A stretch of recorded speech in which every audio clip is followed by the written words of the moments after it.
we go down Tobacco Road.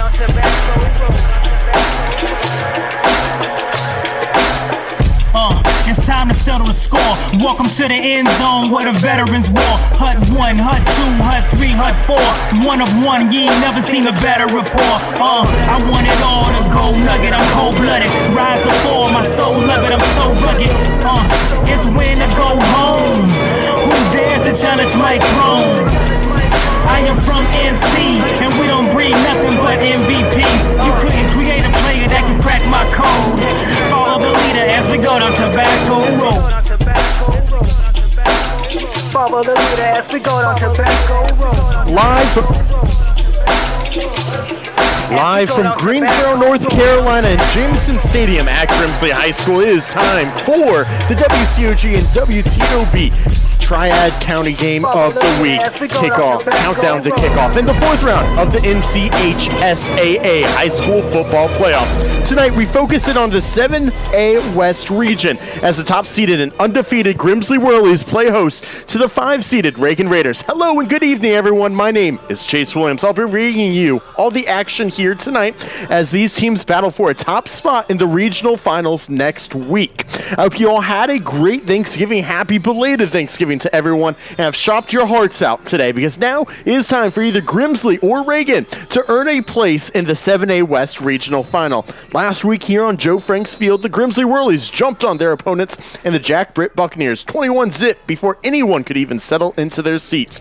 In the end, the Whirlies won it 55-12 behind 5 touchdowns from Faison Brandon. For the Raiders, it was a come-from-behind 32-31 victory, a win on the road at Mooresville, and a decision from head coach Josh McGee to go for 2 at the end of regulation instead of playing for overtime when his team scored with about 4 minutes left. I now welcome in my broadcast partner, JP Mundy. JP, I hope you had a great Thanksgiving. I don't know about you, but I'm sure thankful for what should be a great football game here in the Gate City. Well, Chase, happy Thanksgiving to you. I hope you got your rest. I hope you got enough food. I hope you are ready for this game. This should be an unbelievable game. It's great to be this deep in the playoffs and have 2 triad teams facing off for the West semifinal. Well, let's start by taking a look at the visitors tonight and the Raiders.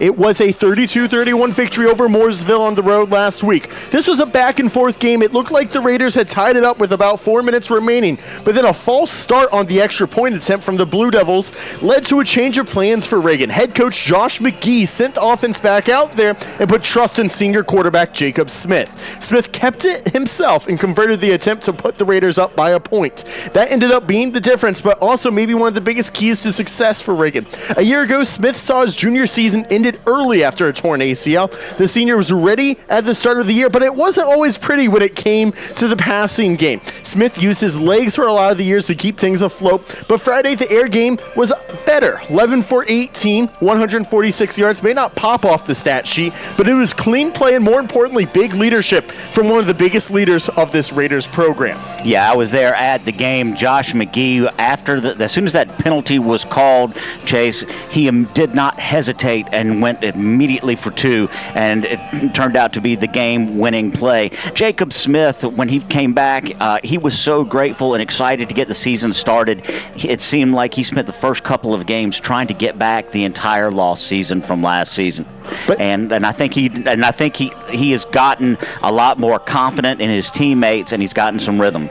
But JP, the engine that's made this offense run all year is John Evans Jr. The running back is just a sophomore and crossed the 2,000-yard mark on the season last week. Overall, it was 266-yard performance that found the end zone twice. Evans fits this team perfectly and now has over 200 yards in each of the last 3 weeks. Besides being a tireless runner, he runs behind a line with 3 juniors, 2 seniors. This is a veteran group with one of the biggest talents in North Carolina. Truthfully, it's just a match made in heaven. Well, JJ, I was told by an ACC assistant coach earlier in the season, he is going to be a Division I, high Division I prospect by the time it's all over. And if he gets a growth spurt in height, it might be very, very dangerous for the rest of their conference, the Central Piedmont Conference, going forward. The worry for JJ is keeping him upright. He has been the main cog in the wheel. The entire season he's had a lot of carries. It'll be interesting to see how much he's got got tonight. A lot of the storylines in this Reagan Raiders program come from the offense. The defense ain't too shabby either, though. No, not at all. This is a group that had 11 hurries on the quarterback last week, forced a couple turnovers as well. Taking a larger look at this defense, it was back-to-back weeks, giving up 14 points or less before the matchup last Friday. This is a defense that gets a ton of pressure on opposing offenses. 3 guys have 10 or more tackles for loss, led by King Kalama. And JP, oftentimes pressure leads to turnovers, whether it's a fumble or an interception, and the secondary, Seven Glover, has gobbled up those bad passes and has turned it into a trio of interceptions to lead the Raiders. Well, Coach Richard Burton, the defensive coordinator, he's got rings from his time at Northern Guilford. He's always coached his defensive backs really well. They're always very athletic. They're always very quick, and they are always even with the receiver. Very athletic. But even more so than Seven Glover and the pass rushing King Kalama, we're going to be looking tonight at middle linebacker Leo Housel-Rajasic, number 10 on your programs if you're scoring at home. He is very smart. He is the field general, and he is going to be one of the main differences in keeping this game close. We now flip the script over to the Grimsley Whirlies, where it was a near-perfect night 7 nights ago. Within 5 minutes, the Whirlies were up 21-zip. It started with a 50-yard run from Ty Shoemake and for a touchdown, and then an interception from Makai Young that led to a 50-yard touchdown pass from Faison Brandon to DJ Howerton. Before the following kickoff, the Whirlies forced a fumble, got the ball back inside the red zone, and scored on the very next play. Last week, it was all 3 levels of Grimsley firing on all cylinders from the very beginning of that ball game. And when the Whirlies play like that, they're not just one of the scariest teams in North Carolina, but they're one of the scariest teams across this nation. The only parallel that I can draw to that is what happened to Syracuse last week when they got down to Notre Dame within the span of a few minutes, and they didn't even run an offensive play, it seemed like. I'm very impressed by this Grimsley squad's availability to readjust after the return of Faison Brandon. And last time I saw this team click like this, they were on the road to another state finals appearance, but they were quarterbacked at the time by Alonzo Barnett III. Caden Cato was one of the top pass catchers from this past week. He was the one that scored the touchdown off the kickoff turnover as it was nearing midway through that first frame. And that was one of his 3 touchdown catches for the senior. And in the second, he had a diving snag in the end zone to complete the hat trick. Overall, Cato has caught 5 scores throughout the playoff run so far. When you compare that to the regular season, he had 5 in all 10 of those games. JP, it's clear Cato and Faison Brandon have a connection that elevates this passing game and the offense to a whole new level. As probably the most unathletic broadcast partner you'll ever have, there is something special about one of those receiver-quarterback connections that it doesn't matter how long they go without one another. They know which way they're going to move. They know where they're supposed to go in a scramble drill, and that's what Cato has with Faison Brandon. There was a little bit of a scare in the second quarter, though. A senior wide receiver, Hudson Cooper, went down holding his collarbone. This is particularly scary for Cooper, who injured that same collarbone last year and missed the end of the regular season and most of the playoff run. Luckily, just a stinger last week for Hudson, and he should be good to go tonight. But this is the same guy who is lined up literally all over the offense, with the exception of the true offensive line for the Grimsley Whirlies. And I think that's one of the things that Coach Darrell Brown has brought from the get-go to this program. There has always been somebody you can put in every situation, whether lining him up at an H-back position, putting him in the slot, or even putting him as the X receiver. Sometimes part of a playoff run is a little bit of luck. In this case, good health. Grimsley dodges a bullet with just being a minor injury to Hudson Cooper. Tonight, it's a chance to make the regional final. It's the 4th round of the NCHS AA 7A playoffs, and these guys did not practice on Thanksgiving for nothing. Grimsley and Reagan believe they can win it all, and as we continue on with the WCOG Guilford County Game of the Week countdown to kickoff, we will have interviews with both head coaches, as well as a little bit later on, JP joins us again for what is the 2-minute drill. It's 1-seed Grimsley, 5-seed Reagan at the top of the hour here on Black Friday as you're listening to the WCOG and WTOB Triad Games of the Week, powered by Tobacco Road Sports Radio. Every day, people ask us, do we really have enough saved to retire? Our custom retirement paycheck plan can answer that. We evaluate your current situation and create a written income plan to show you how to retire the job and keep the paycheck. More at thewealthguardians.com. Investment advisory services offered through AlphaStar Capital Management, LLC, an SEC-registered investment advisor. SEC registration does not constitute endorsement of the firm by the Commission, nor does it indicate that the advisor has attained a particular level of skill or ability. AlphaStar Capital Management, LLC, and Wealth Guardians are independent entities. The firm only transacts business in states where it is properly registered or is excluded or exempted from registration requirements. Insurance products and services offered through individually licensed and appointed agents in various jurisdictions. Are you concerned that if you passed away today, that your family will be left in a financial bind? Are you concerned that your nest egg is quickly eroding in the stock market? Do you want life insurance but confused about how to get it and if you would qualify? That's where I come in. My name is Terry Edwards with Secure Financial Partners, and I've been helping families over the last 20 years ensure the things that matter most: your life, your health, and your wealth. Give me a call today, Terry Edwards, 336-416-8327. Again, that's 336-416-8327. Your legacy is worth the call. So where exactly can you hear Tobacco Road Sports Radio?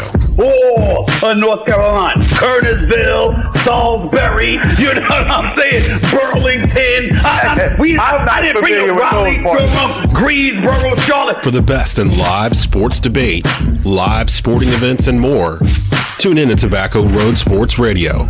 TobaccoRoadSportsRadio.com. It's the North Cape, baby. Archdale! Welcome back into the WCOG Guilford County Game of the Week countdown to kickoff. It's Grimsley and Reagan here at the top of the hour. We now sit down with head coach, Coach McGee of the Reagan Raiders. And Coach, last week, a really, really tight game. You pulled it off against Mooresville. What was the difference in that ball game that got you guys out on top?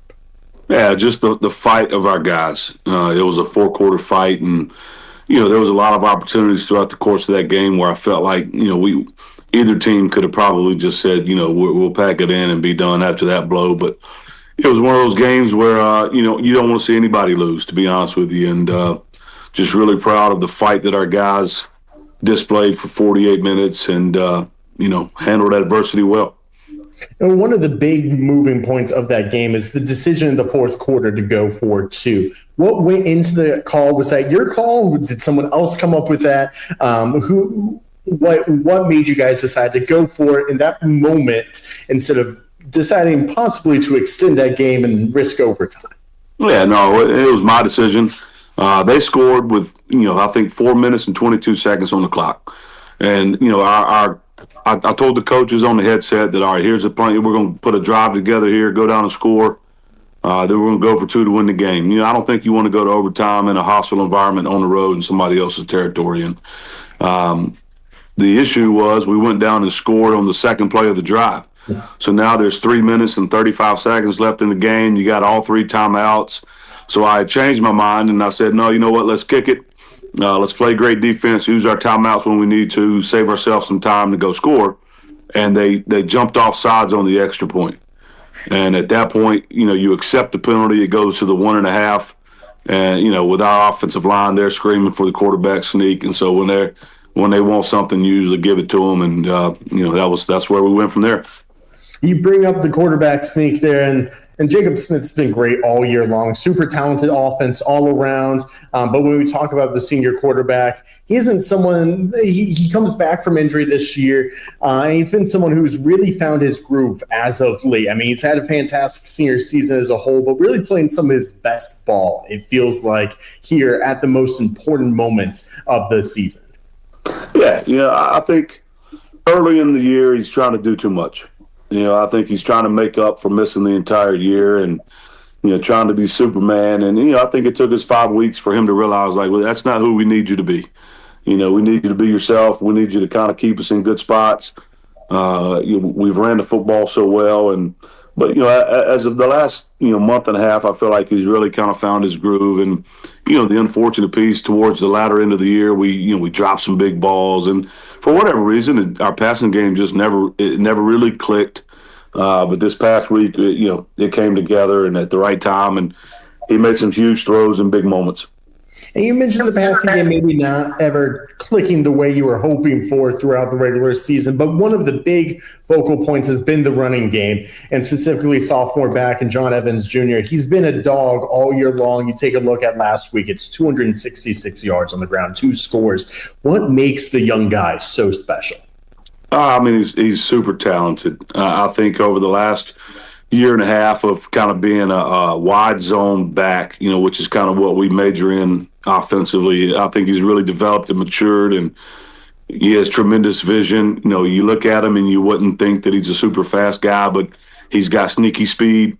But I'll tell you, man, and he'd be the first to tell you, the guys up front are unbelievable. Our offensive line has just had a tremendous year, and lots of talent, lots of experience up front. He's had some runs where he's broke some tackles, but he's also had some runs where like nobody laid a finger on him. And that's pretty cool as a back. But he's extremely talented, who's gotten better each week, and we're certainly glad to have him. And then final thing for you, you face off with the Whirlies this week. It's a team that you saw before the season started in a preseason scrimmage. Do you even look at that tape at all? And what do we expect to see from this Grimsley Whirlies team, and how do you expect to handle them? Yeah, I think we've watched a little bit. Obviously you want to see kind of – I think in one of those scrimmages, I think you really get a chance to see really their true base stuff, who they are at their core. Obviously as the season goes on, you add things, but those scrimmages are really about doing what you do at its bare bones, and it helps you. But we've played Grimsley the last 4 years in a non-conference regular season game. We did a home and home 4 years ago, I guess, and then we renewed it and did it again for the next 2 years. And so so basically 4 years we've played them now in a row with a scrimmage this year. And so I think we're extremely confident in kind of knowing what they like to do. And, obviously it's one of the, Grimsley's been the standard here in North Carolina for a while now. And, they've got talent everywhere, and we certainly have our hands full and a tough task ahead. Coach, as always, I appreciate your time. Best of luck. Thank you. Again, it's Grimsley and Reagan coming up at the top of the hour. We sit down with Coach Brown next as you're listening to Tobacco Road Sports Radio.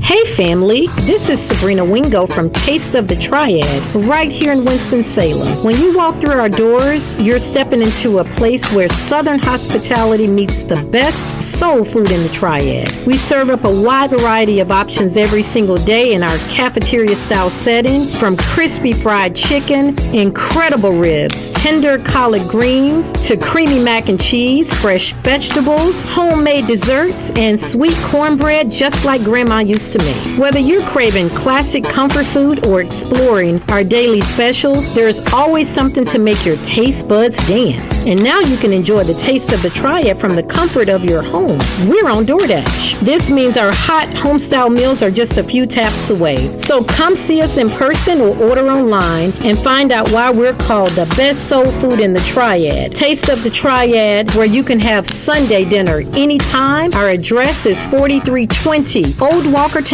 Road in Winston-Salem. Every day, people ask us, do we really have enough saved to retire? Our custom retirement paycheck plan can answer that. We evaluate your current situation and create a written income plan to show you how to retire the job and keep the paycheck. More at thewealthguardians.com. Investment advisory services offered through Alpha Star Capital Management, LLC, an SEC-registered investment advisor. SEC registration does not constitute endorsement of the firm by the Commission, nor does it indicate that the advisor has attained a particular level of skill or ability. Alpha Star Capital Management, LLC, and Wealth Guardians are independent entities. The firm only transacts business in states where it is properly registered or is excluded or exempted from registration requirements. Insurance products and services offered through individually licensed and appointed agents in various jurisdictions. Welcome back into the WCOG Guilford County Game of the Week countdown to kick off. Grimsley and Reagan coming up here at the top of the hour as we now sit down with head coach and Coach Brown of the Grimsley Whirlies. Coach, let's start by taking a look back at last week. All three levels playing really, really well, and it feels like the sky's kind of the limit when this team plays the way they did last Friday. Yeah, I was really pleased with how we played last Friday, how we came out. We executed early. We were very efficient.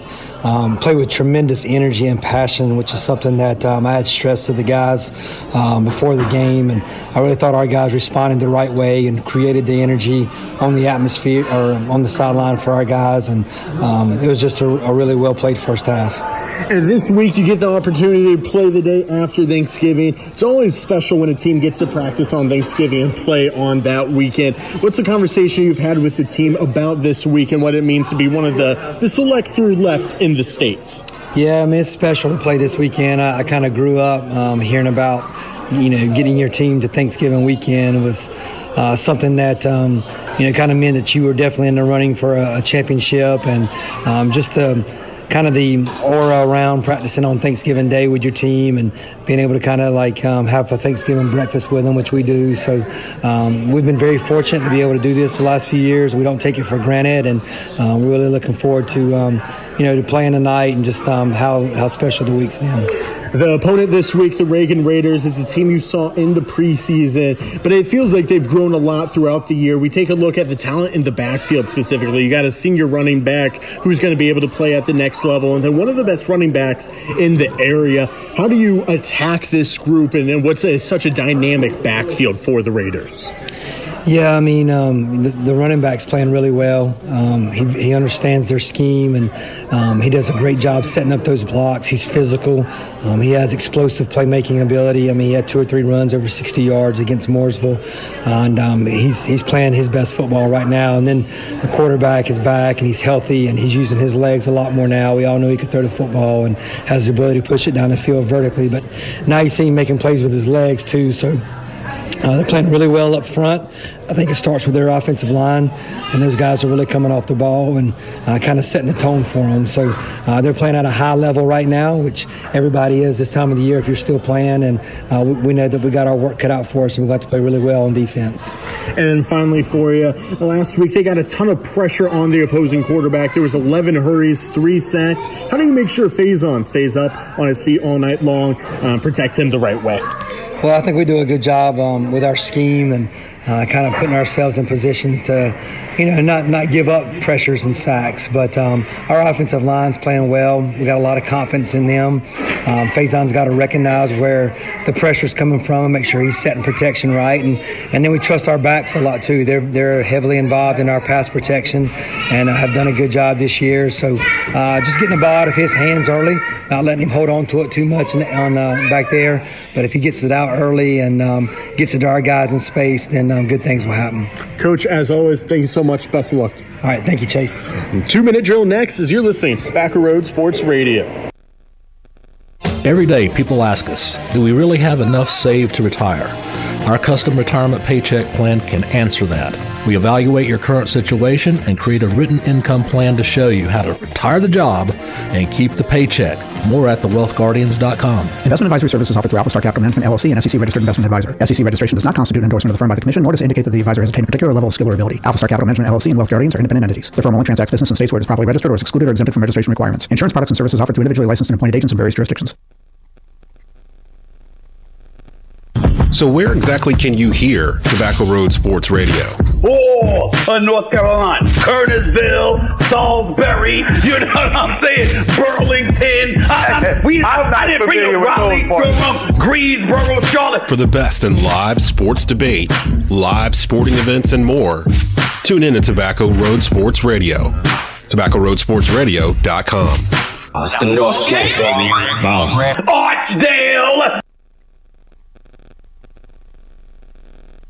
Hey Panther fans, right now on the SiriusXM app, hear the most in-depth Carolina Panthers coverage anywhere with Believe in Carolina Panthers, part of the Believe podcast network on SiriusXM. Hear from me, Desmond Johnson, and my co-host, Skylar Callahan from Sports Illustrated, and Panther great Jonathan Stewart as we break down the Panthers before and after every game through the NFL season. Your team, your podcast. Search BLEAV in Carolina Panthers on the SiriusXM app, Pandora, Stitcher, or wherever you get your podcasts. Do you believe?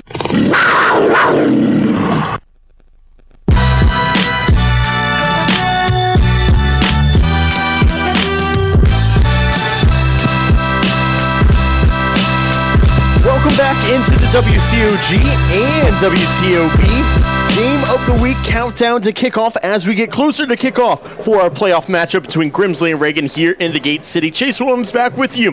He is JP Mundy. And JP, it's time to rush through this 2-minute drill. Let's do it. Let's start with the visitors and the Reagan Raiders. This is a team that's dominated the line on both sides of the ball. Is that the key to success, or what will they have to do differently to take down the defending state champions? Personally, I think on defense, it's incumbent on the Raiders tonight to speed Faison Brandon up. That means getting some pressure and forcing Faison to make quicker decisions and maybe affect the game, disrupt the offense a little bit. On offense for Reagan, they need an explosive play in the throw game to hit. It's taken a while to get that in place for the Raiders, and I think last week was the first time I ever saw them make more than one in a game. So otherwise, Coach Brown will just put 8 in the box, 9 in the box all night long and dare him to throw. On the other hand, Grimsley tries to continue their path to back-to-back state titles. They play similar in a lot of ways to this Raiders team. What do they need to do to be able to host back-to-back regional finals this time next week? 3 things. Execute, and then execute. The Whirlies have a great advantage in depth personnel, so I feel like if they can limit the turnovers and penalties and just play Darryl Brown Whirly football, they'll be in a good position come fourth quarter. I don't know about you. I counted one thing 3 times, but you know what? It's right. It's spot on. It is spot on. That's a private school education, sir. This is all the time we got for the countdown. It's nearly over. About time for toe to leather and a 48-minute battle between Reagan and Grimsley. When we come back, it's go time. You've been listening to the WCOG and WTOB countdown to kickoff. And when we come back, we'll have live play-by-play action between the Grimsley Whirlies and Reagan Raiders, powered by Tobacco Road Sports Radio. Every day, people ask us, do we really have enough saved to retire? Our custom retirement paycheck plan can answer that. We evaluate your current situation and create a written income plan to show you how to retire the job and keep the paycheck. More at thewealthguardians.com. Investment advisory services offered through Alpha Star Capital Management, LLC, an SEC-registered investment advisor. SEC registration does not constitute endorsement of the firm by the Commission, nor does it indicate that the advisor has attained a particular level of skill or ability. Alpha Star Capital Management, LLC, and Wealth Guardians are independent entities. The firm only transacts business in states where it is properly registered or is excluded or exempted from registration requirements. Insurance products and services offered through individually licensed and appointed agents in various jurisdictions. For the best high school football games in the Triad every Friday. Can't touch this. Live sports talk on everything from ACC to Bowman Gray. Can't touch this. The most extensive Carolina Panthers coverage in the Triad. Can't touch this. Plus your exclusive home for Charlotte Hornets from the Triad. Break it down. Add in your Triad home for North Carolina A&T Athletics, and you've got Tobacco Road Sports Radio, your home for Triad sports. 1-on-1 down the sideline. Warren caught the ball. 10-5. He's in. Touchdown, Aggies.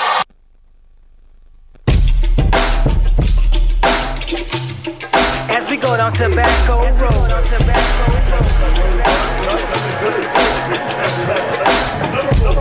It's time to settle the score.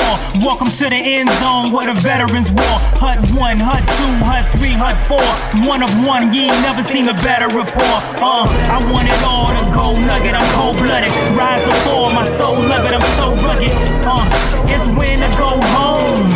Who dares to challenge my throne? I am from NC, and we don't breed nothing but MVPs. You couldn't create a player that could crack my code. Follow the leader as we go down Tobacco Road. Follow the leader as we go down Tobacco Road.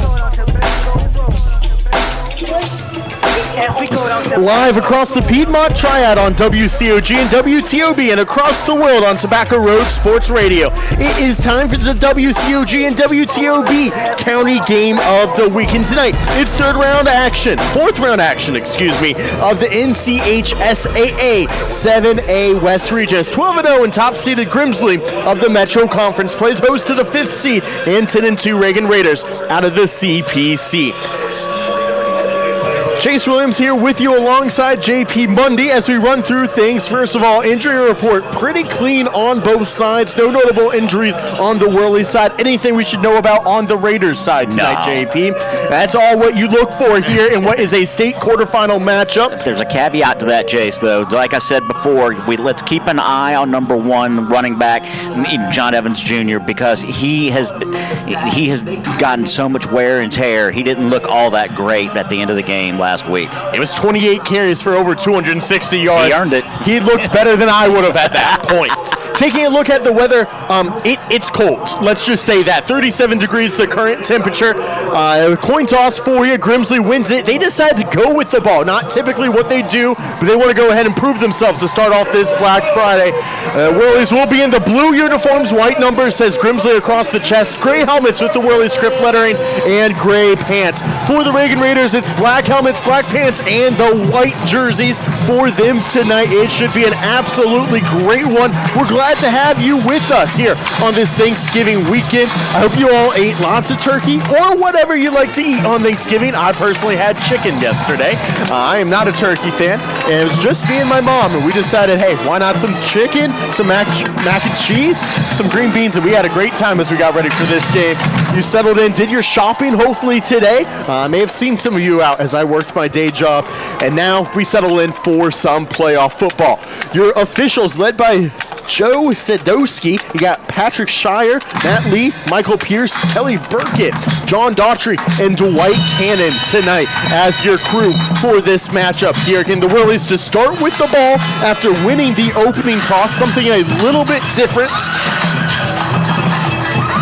I'm not superstitious, Chase, but would you have done that? I'm a little stitious. I think the Whirlies are confident enough, and they respect their opponents. I don't mean this in a bad way, but they're confident enough that they don't think it matters. It's Black Sand Company kickoff time with Black Sand Company from gravel to sand, topsoil, and mulch. They've got the materials to build your winning drive. Black Sand Company, delivering the foundation for your next big play. Adam Couch to kick it off right to left across your radio dial as it is Cayenne Battle. And it looks to be as well Jordan Davis, the freshman, back deep. And this one will soar just out of bounds at the 2-yard line, so an early penalty marker and good field position starting for the Grimsley Whirlies. That's an inauspicious start for Reagan. Yeah, it's not exactly what you want to do, is give this high-powered Grimsley offense better field position than typical, averaging nearly 45 points a game. Led by senior Faison Brandon. Second game back through 75% completion rating last week, 12 of 15, 211 yards and 5 touchdown passes, a trio of them to the senior and Charlotte commit Caden Cato. Looks like they're going to line up at the left hash after originally, the right hash after originally wanting the left hash. Notably, Hudson Cooper in the lineup tonight after missing the whole second half as well as part of the second quarter, going down with an injury. He's wide left with Caden Cato. Two guys in the backfield. It's Ty Shoemake and Cayenne Battle to start off. Shoemake to the left hit, the senior to the right hit. Snap, play action. A little boop over to Cayenne Battle in the flat. He's up to the 40 and taken down there. It's going to be a gain of 6 right there on a simple play action there to start off the game for the Whirlies. And like you said earlier, it's cold out there. Nothing like a nice little rollout to the left. Quick pass to the flat. I don't see a single guy outside of Mike Miller, the right guard, wearing long sleeves. It looks like both guards are Jackson Salmons as well. Everyone else is in short sleeves on this Grimsley offense. 2nd and 4 coming up 30 seconds in. Handoff to the sophomore running back. He picks up a couple to the left side, but it's going to be a 3rd and short here and an early 3rd down for this matchup. Good job by Jackson Willard for the Raiders shooting in to make that stop, leaving 3rd and short. The nose guard did not see any tackles last week against the Blue Devils of Mooresville. 3rd and 3 coming up officially, nearing a minute into this ball game here. Winner of this one will play the winner of Independence and Weddington. Keep an eye on all the playoff matchups tonight, some really good ones. Snap, play action, looking out to the right side. Hudson Cooper gets it. 1st down, a little bit more, working towards midfield, taken down just shy. It's going to be a gain of 7 out to the right side, and an easy wide receiver screen right there, and an easy 1st down for the Grimsley Whirlies. That's a great decision there by Faison Brandon there. Take a quick look downfield, and he just threw it to the open man. Hudson Cooper gets an early touch here in this ball game. He'll work out left with Cayenne Battle in the slot. Cato all by himself on the right side. Ty Shoemake, sidecar right of his senior quarterback. Snap, handoff, Shoemake. Shoemake working to the left, cuts up the Grimsley G, and falls on top of the Whirly logo. A pickup of 3 there for the sophomore. It's slow sledding early on for the guy on his 2nd carry last week, had a 50-yard touchdown carry. This is going to be one of the more physical defensive lines that he's run against, and I thought good job by both lines getting a little push. This is a team these are 2 teams that have seen each other each of the last 4 years. They've all gone Grimsley's way. Did not play this year, except for a preseason scrimmage, so no official score there, but both sides honestly look good on this field in middle of the August. 2nd and 6 comes up, snap back to pass. Brandon looks left side, this one whistled dead. It looks like it'll be a false start against the Whirlies. So that'll push Grimsley back from 2nd and 7 to 2nd and 12 now. That's got to drive the coaching staff nuts because you're in a cover one, man coverage. They liked the look they saw, for sure. No doubt about it. Clock stops 9:52, now rolling again. Grimsley looking to the sideline. Working just 4 yards shy of midfield in the middle of that big Grimsley G logo.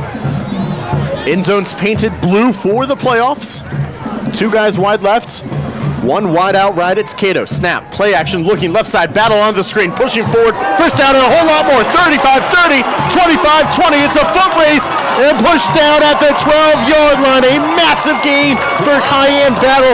He's a speedster, and right there they got him running in motion, an easy catch, and he took off. Yeah, Reagan likes to shift around their players pre-snap on defense, try to do a lot of misdirection. Didn't matter the whirlies on that play. Grimsley will go fast after big gains like this one. Already getting set up at the 11 right hash. 3 minutes in. Snap, handoff. Ty Shoemake working behind his line, trying to trust it, but getting taken down where he meets the line. Nothing doing so far, like you said earlier. Just tough going. Shoemake comes off a week where he had 12 carries, 169 yards, and 2 touchdowns. It was an average of 14 yards per carry last week for the sophomore back. He's really became the primary back throughout this season. It doesn't help that senior Micah Williams gets injured in the regular season finale. We'll still see him some tonight, but this is too big of a talent to keep on the sideline. Pistol set now for the Whirlies. 2 wide out to the left side. Now Shoemake comes to the right hip. Snap, handoff, Shoemake working up the middle, doesn't have much of a gap, pushing forward, trying to hop past the defensive end in Alonzo McCoy, but McCoy gets the ankles and it's enough. A pickup of 3, but now a 3rd and 6 coming up 4 minutes into this ball game. The back did a great job escaping 2 ankle grabs on that play and just didn't give up. Shoemake is a tireless runner. I talk about him and compare him to Mitchell Summers a lot, but with a little bit more size and a little bit more strength. But he learned really well from what is now a Division I running back and just keep those feet moving. He works to the left hip of Faison Brandon, 2 wide out left, no one to the right. Snap, play action, looking across the middle. Now Brandon taking off right side, first touchdown run off the playoffs for Faison Brandon, and the Whirlies strike on their very first drive, 6-0, 7:43 to go in the first quarter. That's the second great decision I think Brandon has made on this drive, and it ends up in the blue end zone. Faison Brandon had not had a single carry since coming back from the injury. That's after, in that one game against West Charlotte, 13 carries for 62 yards. Well, that time, he runs it in and gets the touchdown run. Whirlies on the board first. It's a great job by the offensive line there to seal that right end as well. It was great pass coverage right there from the Raiders as well. It gave them no choice. Hudson Cooper to hold. Kick is up and good from Chase Hughmantle. 7-0 early on here, 7:43 to go. And the Whirlies executed a really good drive. That's exactly what they wanted. Ate up some clock, did a little bit of everything right there, JP. I mean, that was a well-scripted first drive. Can I tell you something? It's been a while since I've been back here. This blue end zone is nice. It's gorgeous. It's beautiful. I wish they'd do it all year. Last time I was here, they had just put in the flashing lights right now. Got the flashing lights show with blue lights as well. I mean, it's truly a scene. I talk about it a lot, but it's better than a lot of the college shows you'll see. The band, fantastic. I mean, yep. There's really no better place to be on Black Friday. We're glad to have you with us here. Chase Hughmantle to boot it away, left to right.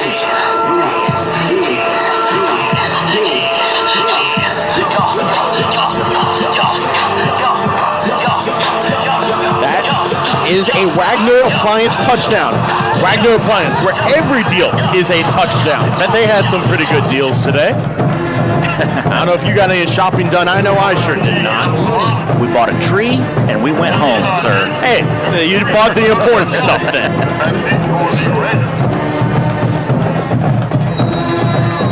Elijah Davis and Antonio Kelly Jr., the return men for the Raiders. High sky kick. Caught at the 25, and it will be knee down there. Ellie Matus with a great grab there.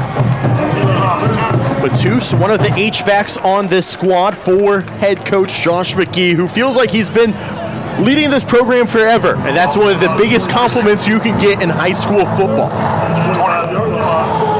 He loves what he does, and his staff has got a lot of longevity right along with him. He's always one of the best to talk to throughout the week. We appreciate him giving us some time this week. The senior quarterback Jacob Smith leads out that offense in a pistol set. John Evans Jr. behind him. Snap, handoff to the sophomore running back. Pushing forward, Grimsley stacks that box, and similar to a lot of Shoemake's run, you maybe got a yard there, but not much more off to the left. Second down. I respect that, though. You're going to go, just like Coach talked about in his pregame interview with you, you're going to run your base offense. There's no reason to get cute yet. And there's no way you're going to get those big gains if you don't take those small gains as well. 2nd and 9 coming up, 7 minutes left, down by a touchdown early on for the Raiders. Smith claps for the ball, flag on the play. And Jacob Smith is one of the greatest, most elite hard counters in North Carolina. He got the poor Mount Tabor Spartans 7 times in 1/2 early in the season. He is a talented dude, that is for sure. That one goes against the Whirlies. He'll make 2nd and 9, 2nd and 4. They really missed him last year. The first game he was out was right here on this field. It was not truly at all the Raiders program they were hoping for last year. It's great to see him back and really finding his groove when it matters most. 2nd and 4 coming here, 2 wide out to the right, 1 to the left. Josiah Patterson out by himself left side. Evans behind his senior quarterback. The sophomore with over 2,000 yards on the ground gets the handoff, pushing up the middle, has some space, past the 40, up to the 43. A big-time run from the sophomore right there. Picks up about a dozen first down Raiders. Coach Brown talked about how well the running back sets up his blockers. He did it there, too. And working on that pistol set, you hand it off where Evans is already hitting gear number 2, and by the time he gets to the line, it's gear number 3, it feels like.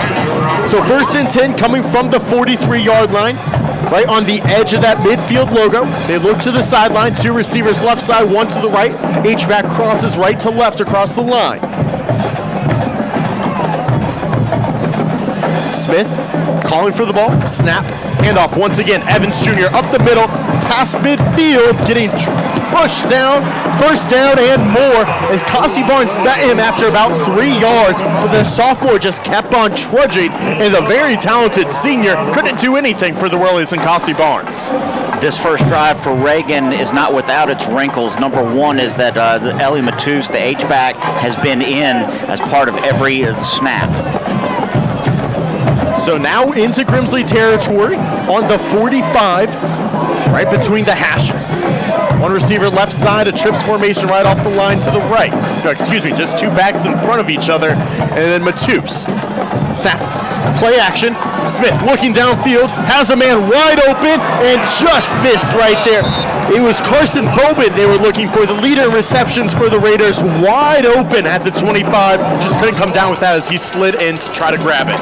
I wonder what that ball feels like in this weather when it hits your hand. Like a brick, probably. Yeah, probably. 5:36 to go in the first quarter. 2nd and 10 coming up for the Raiders as they trail 7-zip early on. Grimsley got the ball and took it downfield.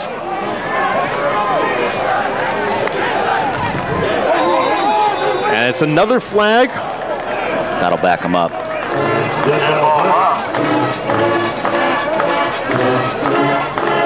It was an interesting defensive look, the prior play from the Whirlies. They did a too-high safety look where they were standing pre-snap, shoulder to shoulder, and upon the snap, one went in as if to rush. So it is a false start against Reagan right there. 2nd and 15 coming up now just past midway through the first quarter. Playoff action here from the Gate City. Grimsley showing pressure from Cassius Bostic. Snap, handoff to Evans. Evans working up the middle, gets past the 45 and down to about the 44-yard line. 4th carry now up to 30 yards already on the day. So 3rd and 9 coming up. That penalty really hurts them, as well as that missed opportunity. Wide open first down possible on first down. Now you got 3rd and long. Works from the right hash. Needs to get down to the 35. Smith clapping for the ball, now looks to his sideline. Plenty of time on the play clock. Evans behind him, 2 receivers left side, 1 to the right. To the sideline again with 10 on the play clock, down to 8, barking out orders at 6. At 5, Evans moves right hip, 4, 3, 2, snap, back to pass, Smith looking downfield, projecting out to the left, across the middle, finds his man, caught at the 45 and dropped. Was it a completion and down? That's what the officials are saying. It was nearly a fumble. The Whirlies would have picked it up, as it looks like it was Josiah Patterson who caught it there at the 35. So a first down, he hits the ground and drops the ball after completing that catch and getting down. That's a bang play right there. It's a scary play if you're on the visiting sideline. Yes. 4:25 to go, nearing the red zone now for the Reagan Raiders. They just picked up a Wealth Guardians first down, working from the left hash, 35. Smith works with the sophomore and Evans behind him, hands it off to the sophomore. Pushing forward, down past the 30, down at the 29, maybe 28. Again, it's a nice push from that Reagan offensive line. We mentioned it's got 3 juniors, 2 seniors, lots of size, and right there they help boost what is a really nice first down run. The great thing about having freshmen and sophomore star players is that they don't care who they're playing. They don't know. They have no idea. 2nd and 4 comes up, just under 4 minutes remain here in the first quarter. Reagan trying to tie this ball game up. 1 receiver each side. Evans behind his quarterback. Smith committed to play at NC State next year. Snap, handoff. Evans working up the middle. Down past the 25, first down and more. And now a scrum pushing forward. They whistle it dead at about the 21-yard line, just on the outside of that red zone. A fast-moving first quarter, partner. Absolutely, we like it that way, especially when it's cold and our windows open. Aren't you from up north? I can still whine. I've been down here for 7 years now. Senior quarterback looks to his sideline, has 2 receivers right side. It's Bowman by himself to the left. Let's watch number 4. He's got one-on-one coverage. Can't tell who's defending him. It looks like it's junior and E.J. Davis. Snap rolling out to the right, looking to pass is Smith. Smith has his man, coming back, trying to get some blockers, past the 15, first down and a little bit more on that far side. Looks like it was number Eli, 6. Or excuse me, it's Patterson then. So Patterson with his 2nd reception of the evening brings up a first down at the Whirly 12-yard line, right hash. Patterson will be by himself right side now. 2 guys to the left for the Raiders. Sidecar left is Evans Jr. They now look to the sideline, going back to a pistol look with a dozen seconds on the play clock. Nearing 2 minutes left here in this first quarter. A great drive so far for the 5 seed. Smith claps for the ball. High snap, handoff. Evans works to the left side now. Gets pushed down. Tackle there from Andrew Rogers. But a nice solid gain there on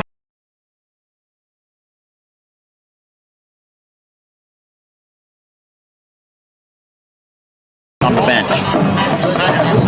It's carry number 8 for John Evans Jr. on this drive alone.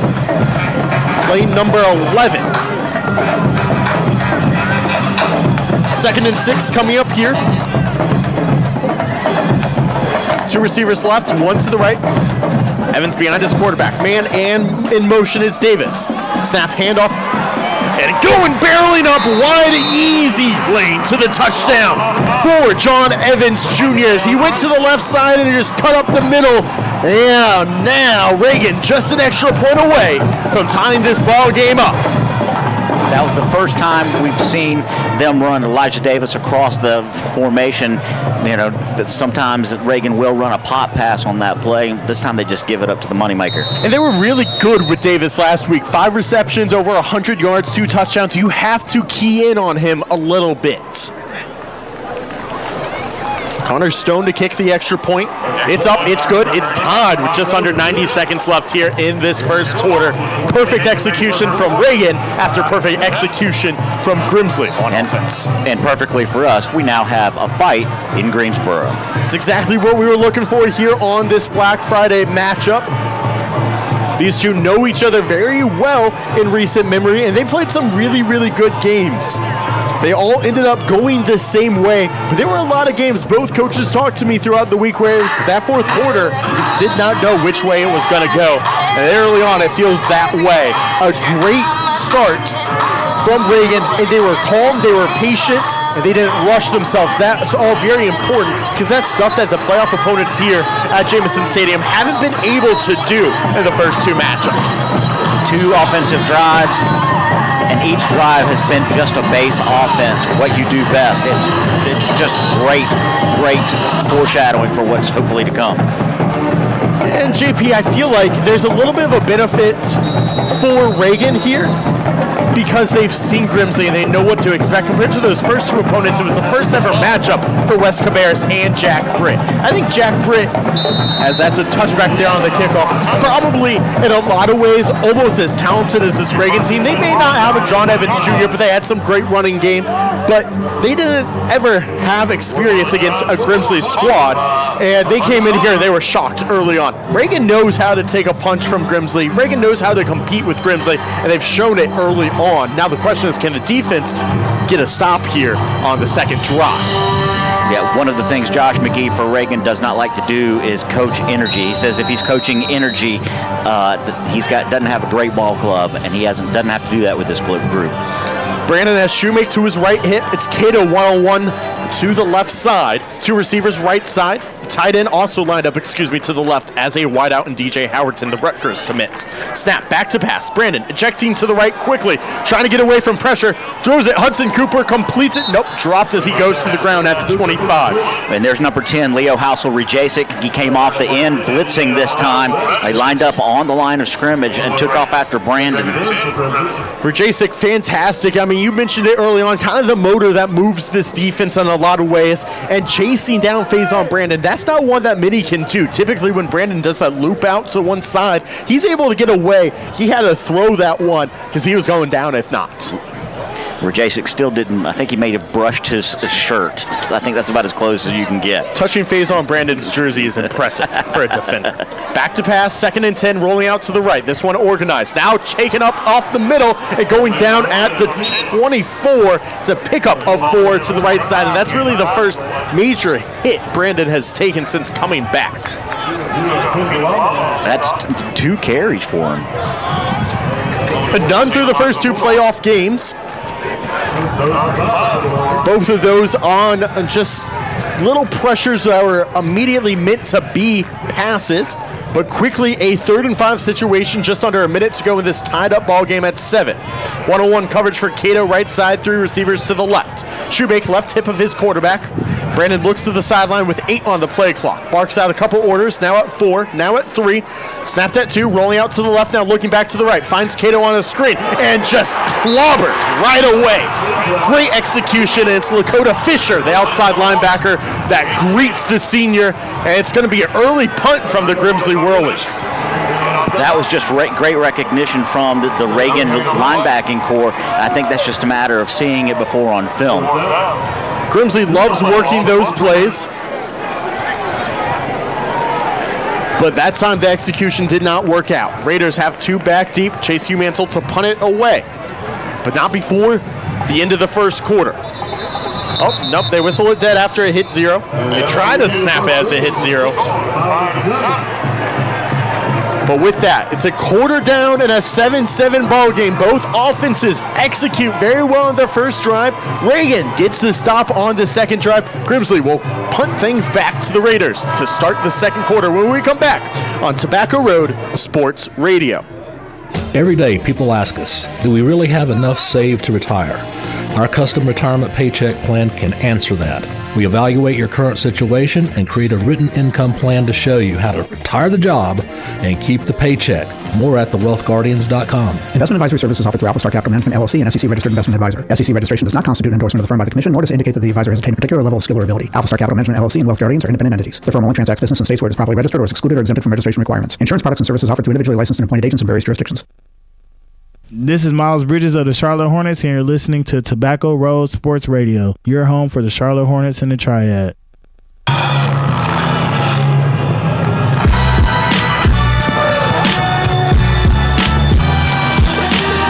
Second quarter action about to begin here from Jamison Stadium. 1 seed Grimsley, 5 seed Reagan in the regional semifinals. I am Chase Williams. He is JP Mundy, and we are grateful that you are here with us at Jamison Stadium virtually tonight. Whirlies to punt things back to the Raiders to start off the second quarter in a tied up ball game at 7.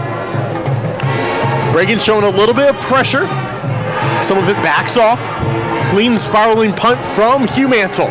They'll bounce at the 40, take a good bounce for Grimsley, and rattle inside the 30, down at the 28-yard line.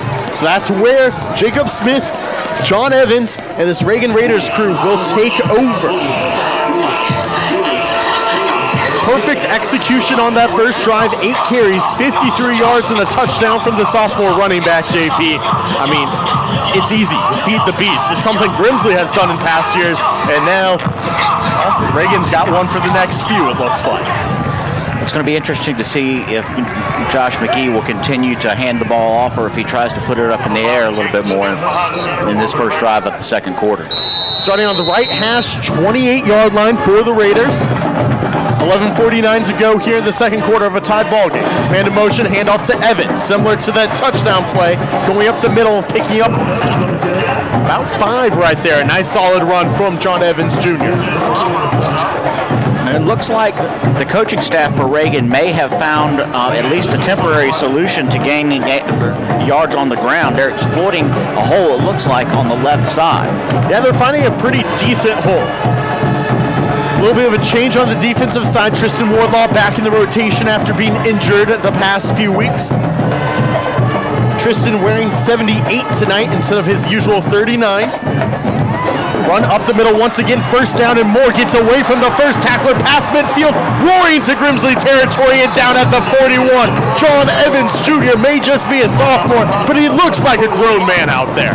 I hate cliches, but one of the newer ones is running angry, and that's what John Evans Jr. does. He's not the fastest guy. He does not have breakaway speed, but he's got quick feet and he's strong. I mean, he met Mekhi Young. They collided right there, right at midfield, and Young popped off the running back, and Evans just continued to go. First and 10, they say he was down at the 43. Looking to the sideline now.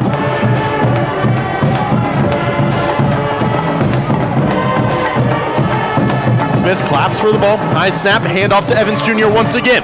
Take it down at the 40. It's a shoestring tackle right there from Mekhi Young. He just missed the tackle the play before, and now the free safety makes up for it a little bit right there. That's just fast twitch muscles right there. Make a quick dive and stop that play before it got started. Mekhi started off as a linebacker, moved back to the safeties group this year, seeing a lot more playing time. And I mean, that's kind of more traditional now for those safeties, as they're built a lot more like linebackers than they used to be. 2nd and 7 coming up now. 10 minutes to go before the half. Tied up at 7, man in motion. It's Davis going right to left. Pistol set, play action. Smith looking, coming. Andrew Rogers gets away from one, but Cassius Bostic sacked in the backfield. It's the senior who's ate up that jack position all year long. That time takes down the senior, Jacob Smith. You got to get rid of that football right there. Just throw it to the stands and then live another day. I agree. You're looking downfield. There's nothing there. You have to evade Rogers. That's when you get rid of it. You're running towards the sideline anyways. That's a pretty easy one to get rid of, but they don't there.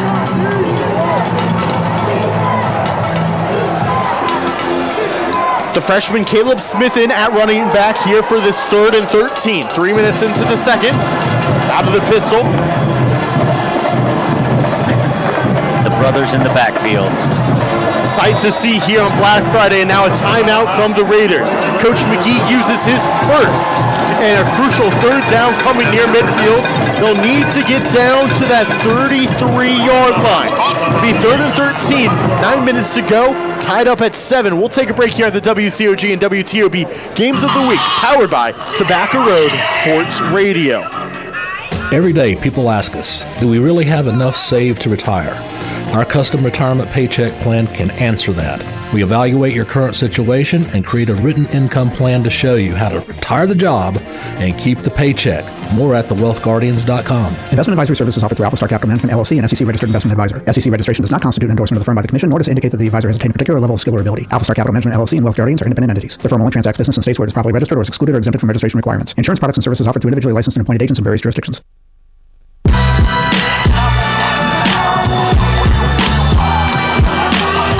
Welcome back into the Gate City. WCOG and WTOB Games of the Week, powered by Tobacco Road Sports Radio. A playoff game here between the Grimsley Whirlies and Reagan Raiders. 3rd and 13 comes up for the Raiders after using their first timeout here. 9 minutes to go in the first half. Need to get down to the 33.5-yard line. Jacob Smith working with his brother to his right hip. High snap, and it's a handoff to the freshman. Pushes forward to the 40. It'll be a pickup of about 5 there to bring up 4th and 8. Was that Coach McGee just trying to make something for a decision on 4th down here? Yeah, I mean, I don't. He's going to kick it anyway, but wow, the brother has spent most of the year on JV. He's dressed for every varsity game, but wow, that's a big carry for him. Coach told me it was very intentional that he's number 2 on the depth chart this week.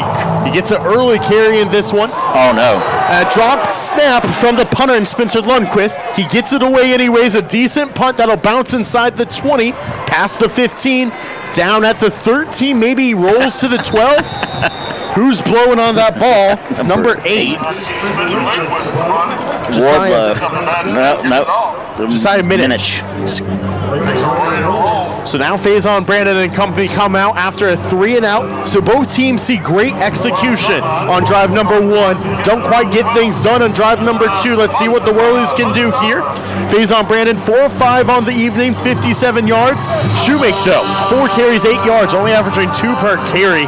That's huge and great work from the Reagan Raiders defense. Whirlies get the ball back. 8:12 left in the half. 2 guys split out wide left. It's a handoff to Shoemake. Shoemake works to the right, working downfield, gets past the 20 and tripped up at the 21. He looks to be in some pain after an 8-yard carry to bring up 2nd and short. He made a very quick, good cut to gain the extra yardage, but he went down in pain almost immediately. So, interesting dynamic now comes up depending on what happens here and how serious this is. You have Micah Williams, who's come back from injury, but he's not 100% at running back. You have Shoemake, who's now a little banged up. And outside of that, you don't really have anyone with a lot of carries, not important carries this year. You've seen guys like Hudson Cooper, Cayenne battle in the backfield. You've seen guys like Torrin Stroud, Jaden Taylor take attempts as well. But what does this running game look like for Grimsley if Shoemake is down and out for the count? Well, we may actually have to see a little bit more of Faison Brandon with his feet. Be similar to West Charlotte. They had a lot of designed runs in that matchup in Bank of America. With the injury timeout, we'll take one as well. 8 minutes left in the first half. 7 all-year score between Reagan and Grimsley. Actually, we'll keep it here as Shoemake back up on his feet. Just like to keep you on your feet as well sometimes. It'll be his 2nd and 1 coming up here. Shoemake walking under his own power. It's like maybe he's holding his collarbone a little bit on the right side. But has some movement in that right arm. That's good to see, but he'll go back to that Merch Ortho injury tent. And Micah Williams comes in for his first snaps of the ball game. Williams, the senior back, the son of running back coach in Toby Williams. Snap, handoff. Williams up the middle, pushes, first down, and 1 yard more. So a gain of 2 there for number 2 on his first carry of the night. That's a big spot to come into, and he just gets a good handoff and keeps his feet moving. Picks up his team's first down. He's a heavy runner. Brings a lot of that kind of bulldog mentality to the backfield. Not necessarily the speediest of guys for a running back, but really, really strong and not afraid of contact at all. Picks up the first down there as we near midway through this second quarter. 2 guys wide out left, 1 to the right. Play action, nope, late handoff to Williams, and he dives forward. That was not a clean handoff at all, so a positive gain is a good play for the Whirlies there as they pick up 1. They're going to give them 2, 2nd and 8 coming up 5 minutes into the second. As a result of that little bobble, it gave Housel Rajasic just enough time to fill that hole and bring the running back down. 7-7 the score. Just past 7 minutes left, just under 7 minutes left here in the second quarter. Brandon works with Williams to his right hip. Cato wide out right by himself, 2 receivers left side. Play clock at 10. Brandon calls for the ball. Back to pass, pressure coming, looking across the middle, finds Cooper. Cooper at the 35, taken down there. It's a gain of 10, a first down for the Whirlies. And that's what this offense is so good at doing. Hudson Cooper and Kyan Ballard specifically, finding those little gaps and getting those nice medium gains for plays like that and a first down. It's great to watch if you've got our perspective. Whirlies working from the 35 just inside the left hash. Cato wide out right, 2 receivers to the left. Williams sidecar right, gets the handoff. Lots of space, 40, up to the 45, stays on his feet and rolls towards midfield, down at the 49. That is a big-time gain, 14 yards for the senior. What an unbelievable block on the left side to spring that from Nick Kashabura. I really shouldn't be surprised who it was, but he blocked like Michael Ower in the blind side. The right tackle headed to App State next year. I mean, he is the heart and soul of this offensive line. They're all talented, all getting Division I looks. Snap, play action, looking across the middle, finds Cooper, and Jord out on the hit. Caught it at the 45, but then hit, I think it was Jonathan Long from the free safety position that hit him. When that ball popped up, the Raiders nearly had a chance to pick that thing off. Luckily, it hits the ground for Whirlies fans. The Raiders miss an opportunity. Their fans not so excited about that one. And that was still an open receiver. They're still finding those gaps, like you said, and they're able to pretty much sit down in those. Yeah, truthfully, Hudson Cooper wasn't ready for that ball. That's the only reason it doesn't get completed. Snap, this one whistled dead at the snap. It's going to be a false start against Grimsley. Those false starts hurting Grimsley early on in this one. It's what, the second or third against them? I think that's the second one. Is that the third one? They got 2 on the offensive side and then offsides as well on the defensive side. Got jumpy on each side, you know. They're eager to play. Can't blame them. They're eager to play, but this is what I was talking about. You now work back a little bit further into your own territory, but Ty Shoemake into the game once again. The sophomore lined up to the right side. Good to see him quickly back into this ball game with his neon cleats. 5:50 to go, just past midway through the second quarter, tied at 7. Play action, Brandon looking downfield, taking a shot to Cato. Cato gets it at the 40, dancing inside and down right near the first down marker. He's going to be just shy. A pickup of 14. Cato just got some space on a comeback route. That guy is just so quick. He not only got himself space, he came back and made a leaping grab. Very athletic catch by Cato. Yeah, that one a little bit high from the Tennessee volunteer commit and Faison Brandon. But nonetheless, when you got an athlete like Caden Cato, he's going to play for Charlotte and going to play cornerback, which you don't even see him do too much here for the Whirlies. Handoff, Shoemake up the middle, picks up a couple. Again, you got to take those gritty runs sometimes to get the big pops like you saw from Micah Williams a couple moments ago, as Williams will come into the game for Shoemake now. Right on cue, 2nd and 9 coming up, 5 minutes left in the half. And I think at the high school level, rotating backs like this actually works to the offense's advantage more than it does at any other level. Yeah, 9 times out of 10, that's ideally what you want to do. But sometimes you have a John Evans Jr. In the past, Grimsley's had a Mitchell Summers. both these teams understand that sometimes one back is the way to go, but the Whirlies taking advantage of a really good two-back system right now. 4:45, clock ticking down, 2nd and 9 coming up from the right hash. Need to get down to the 32. Brandon evading pressure. No, he's not. Taking down. A couple guys get there. Finishing up the sack is Jackson Willard, but first there, Alonzo McCoy. So Coach Chris McCoy's former Wake Forest Demon Deacon, his son, is in on there. King Kalama also in the Grimsley backfield. Basically, that whole front four was there. That was one of the poorest plays we've seen all year from the Grimsley offensive line. They just looked a little shell-shocked there, not something that happens from a veteran group. Trips formation left side for now, 3rd and super long. 14 yards needed to get a first down. Working right on that Grimsley G at the 45. And a flag. False start. No, sideline warning. Yep, sideline warning. I thought it looked like it was going to be a false start once again. Hey, the Raiders are just excited trying to get into this action. That one called against the Raiders.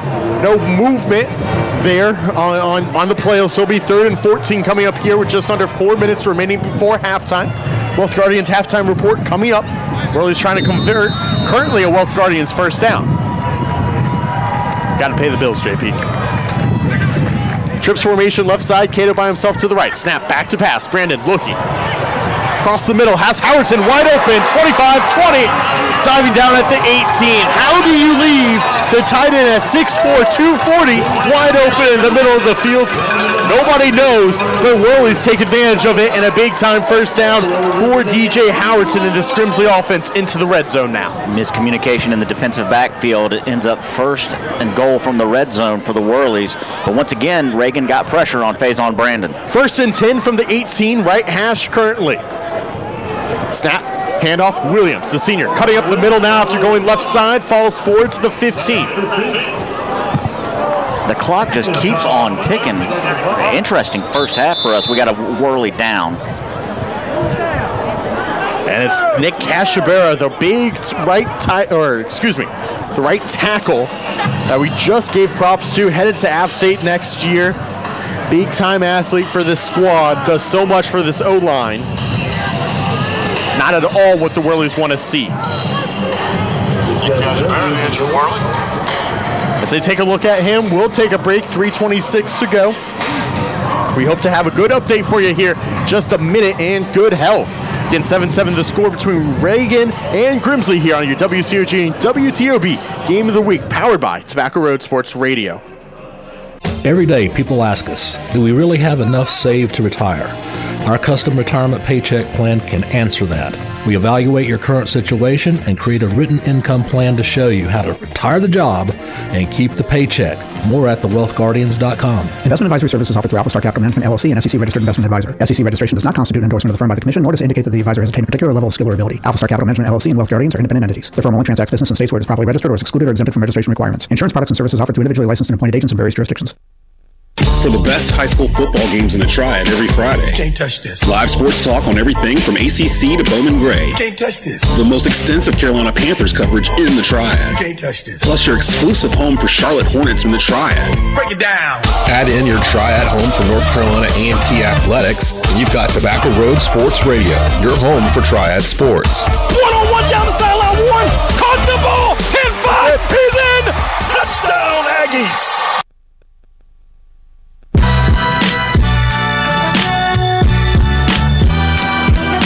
Welcome back into Jamison Stadium here. Coming out of an injury timeout, Nick Cashabera, the right tackle for the Grimsley Whirlies, still down at the 15-yard line. Heart and soul of this offensive line, one of the biggest leaders of this team, as Coach Darryl Brown headed back over to take a look at his right tackle, check in on him.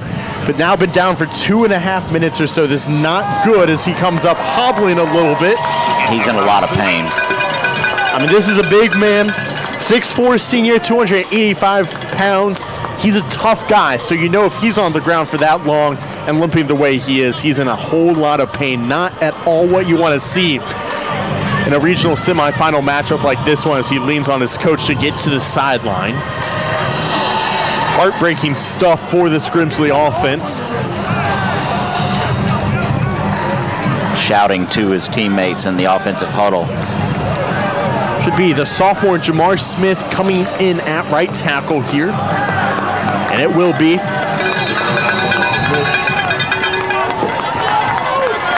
.320 and the clock rolling once again. As Cashabera heads to the sideline. Lots of pats on his back from his teammates. 2nd and 6 coming up after the run from Micah Williams. 12th play of this drive is a jet sweep to Cayenne Battle. He has blockers and Shoemaker. And down near, they're going to say just the 13-yard line, a pickup of 2 more to bring up 3rd and 4 here, and a crucial down in the red zone for the Grimsley Whirlies. Will work from the left hash. Need to get down just past the 10, so it'll be 3rd and a long 3. King Kalama in for the Raiders on that tackle. Good awareness.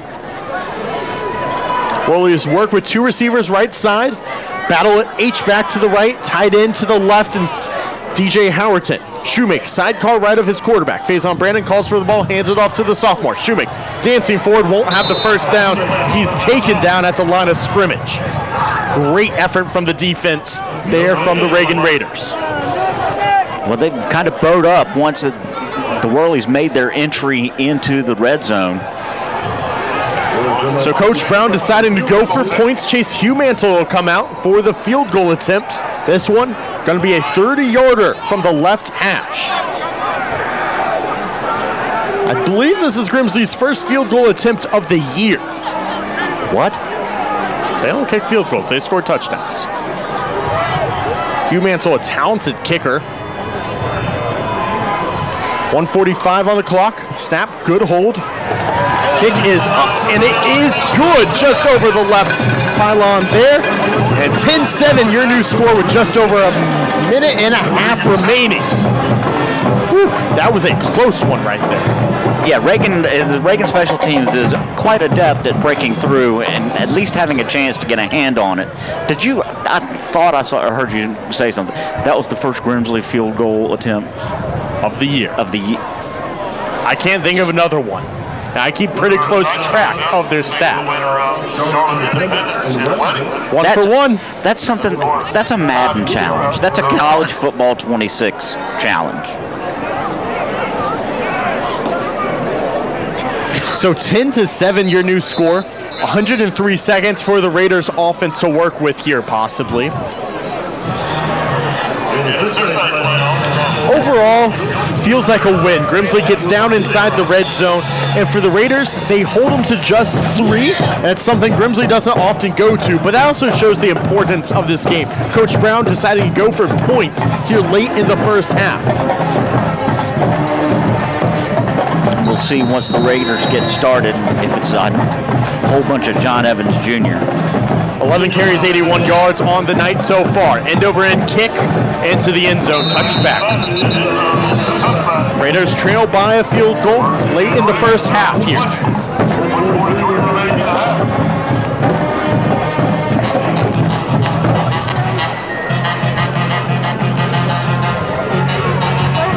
Again, Evans, 11 carries, 81 yards, and a touchdown on the night. Jacob Smith, just 2 of 3. 19 yards to his name for the senior quarterback. Probably will have to show off the arm a little bit more again. 11 of 18, 146 yards last week. Has just a 47% completion rating on the year, the senior does. Heavily influenced by the first half of the year, for sure. It's been a much better second half for this offense. The defense really carried them early on. Evans with a huge hole right side, gets nearly up to the 25. It'll be a pickup of 4. But when that hole opened up for a second, it looked like it was going to be a first down and a whole lot more for the Raiders off to the right. What an amazing tackle by Evander Davis. E.J. Davis, the junior safety, stepped into this program last year and played big-time minutes as a safety. And now as a junior, has been one of the leaders of this defensive core.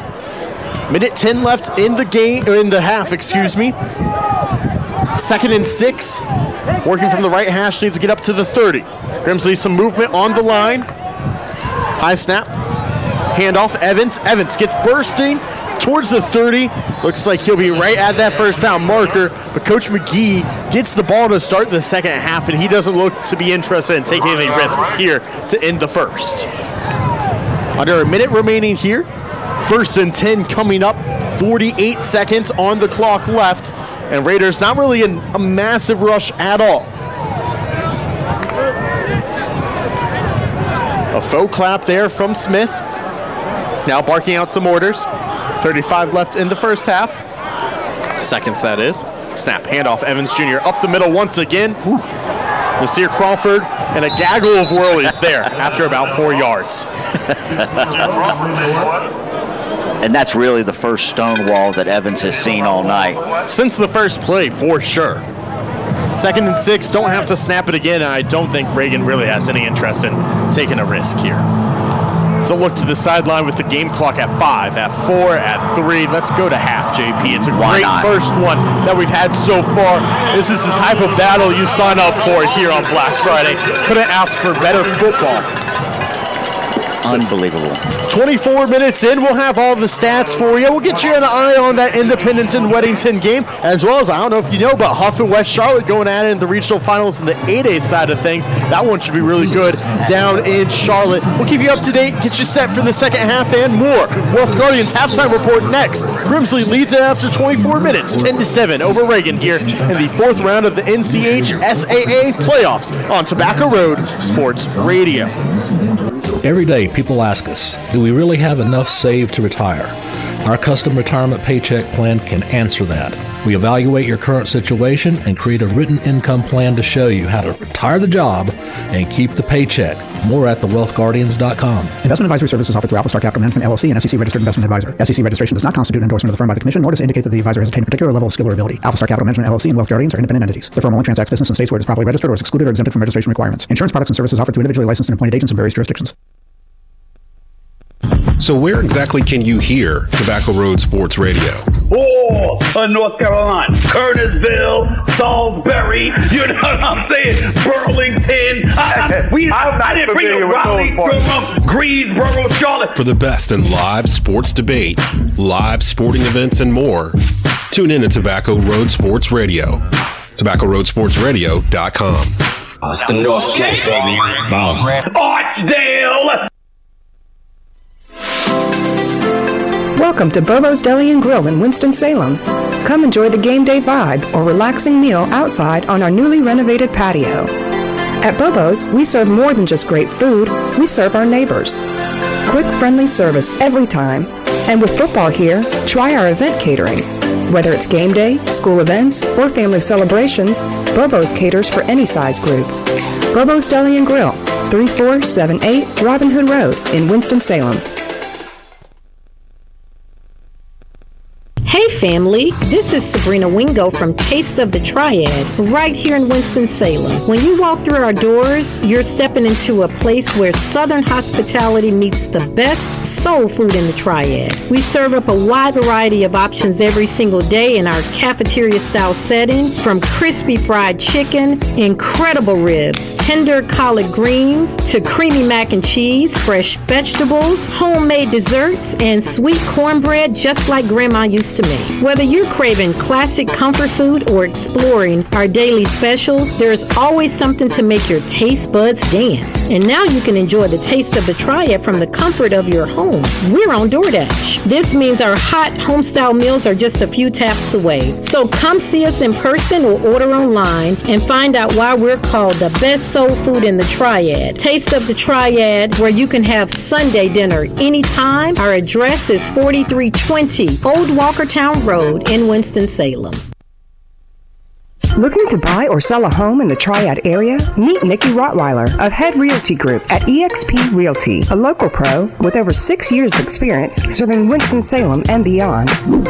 Need a fast turnaround? Nikki is your go-to. Just ask her clients. She closes deals quickly without cutting corners. From Kernersville to Rural Hall, her expertise is in the Triad market shines. And she's more than your agent.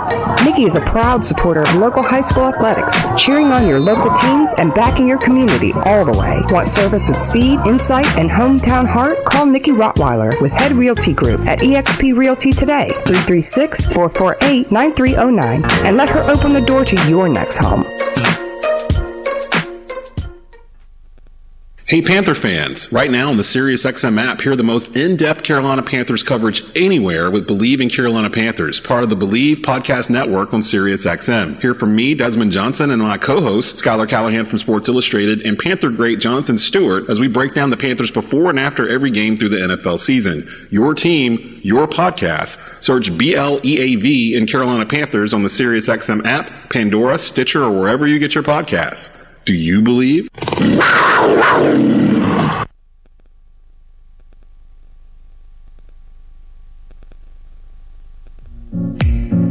Restaurants, entertainment, art, cool places to live.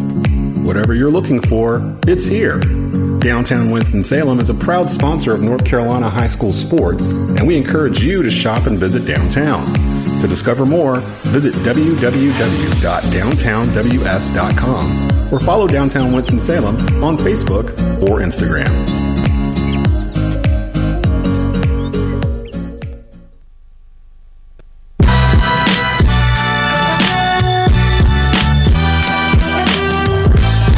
Wealth Guardians halftime report here from Jameson Stadium. 1 seed Grimsley, 5 seed Reagan here. And what is the regional semifinals in the 7A West region of the NCHSAA playoffs? Chase Williams here with you to guide you through the Wealth Guardians halftime report. We take a look back at this first half. It started with Grimsley winning the coin toss. They decided they wanted the ball, took it 8 plays, 65 yards. And we saw Faison Brandon, first time he escaped pressure and ran it himself since coming back from that injury he abstained in week number 1. Third game back for him as he's been part of this playoff campaign, and it's a touchdown run for Faison. So Reagan then gets the ball, and it is the John Evans Jr. show. He has 8 carries, 65 yards on that first drive, and takes it from 8 yards out on the 11th play to complete that drive and tie up that ball game.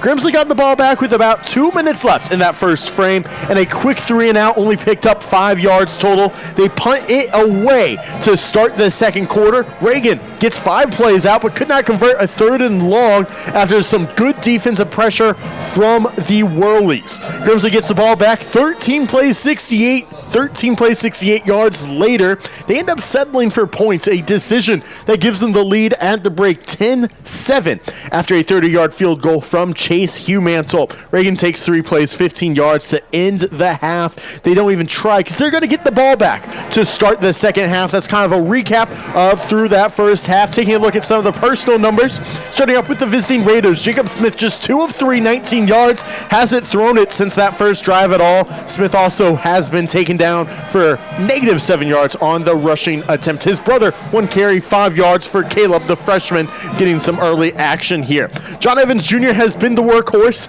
14 carries, 95 yards, and a touchdown to his name. Josiah Patterson with both catches, 2 catches, 19 yards, for the Raiders thus far.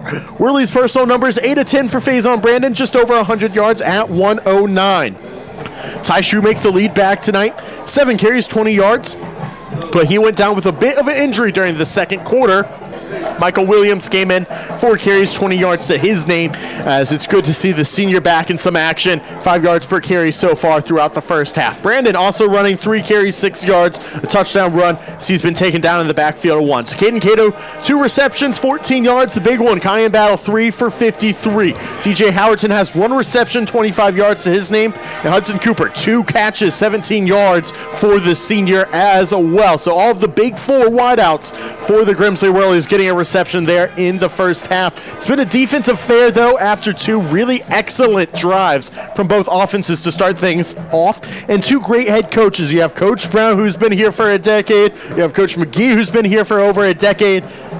And it's showing. We have some excellent Black Friday football. Take a look at some of the rest of the Black Friday football. When we continue here, Wealth Guardians halftime report continues after this on Tobacco Road Sports Radio. Every day, people ask us, do we really have enough saved to retire?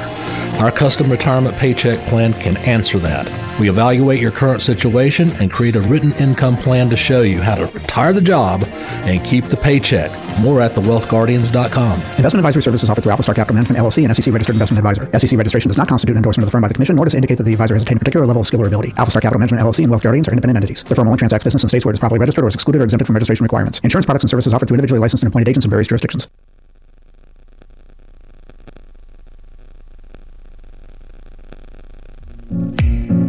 Restaurants, entertainment, art, cool places to live. Whatever you're looking for, it's here. Downtown Winston-Salem is a proud sponsor of North Carolina high school sports, and we encourage you to shop and visit downtown. To discover more, visit www.downtownws.com or follow Downtown Winston-Salem on Facebook or Instagram.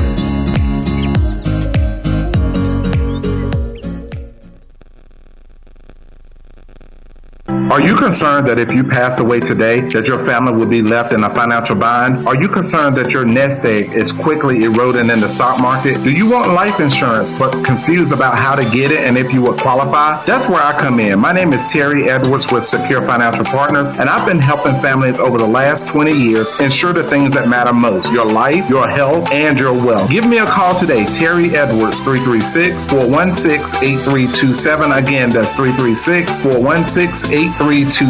Your legacy is worth the call.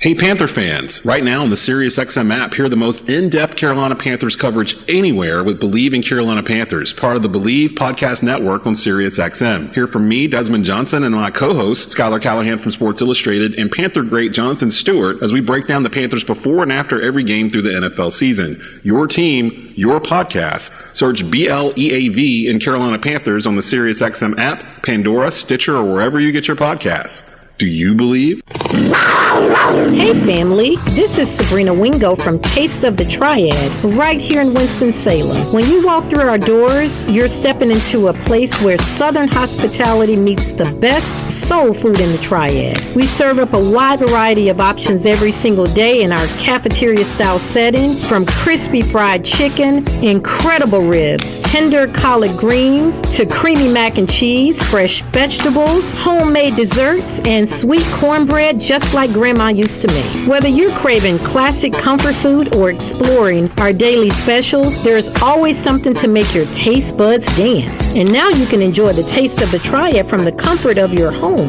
We're on DoorDash. This means our hot home-style meals are just a few taps away. So come see us in person or order online and find out why we're called the best soul food in the Triad. Taste of the Triad, where you can have Sunday dinner anytime. Our address is 4320 Old Walkertown Road in Winston-Salem.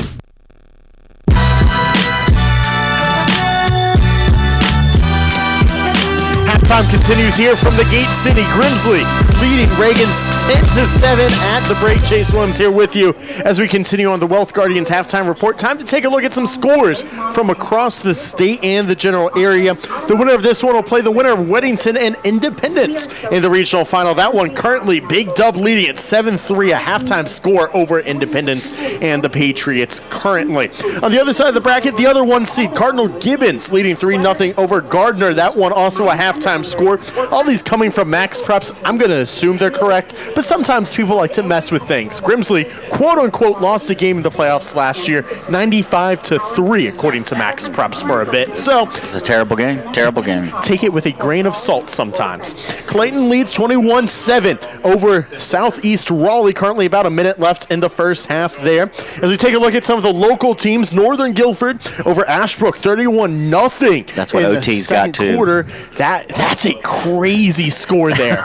Eric Westberg, one of my favorite coaches, who's also a mad scientist like Kevin Wallace at West Forsyth. Oh my goodness.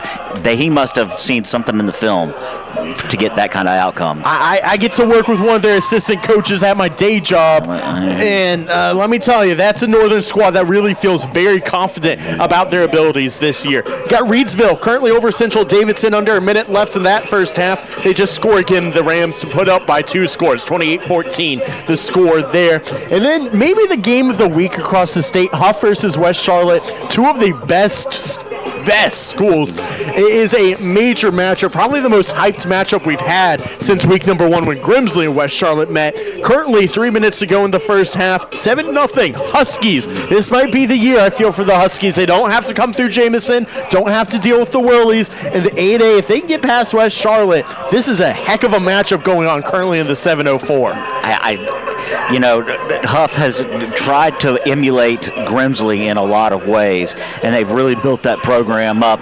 I kind of would like to see them come to Jameson, but I would love to see, now that they're in the 8A, definitely, I agree. I would love to see a home and home. I also feel for as much of the time they visited us throughout the playoffs here, and by us I mean the area, not necessarily Grimsley, though it has been Grimsley each and every time. I think it's fair we make a payment back to them as well, but I think that'd be an awesome way to start the year in these upcoming years. I got a chance to see Hough in week number 1 against South Point.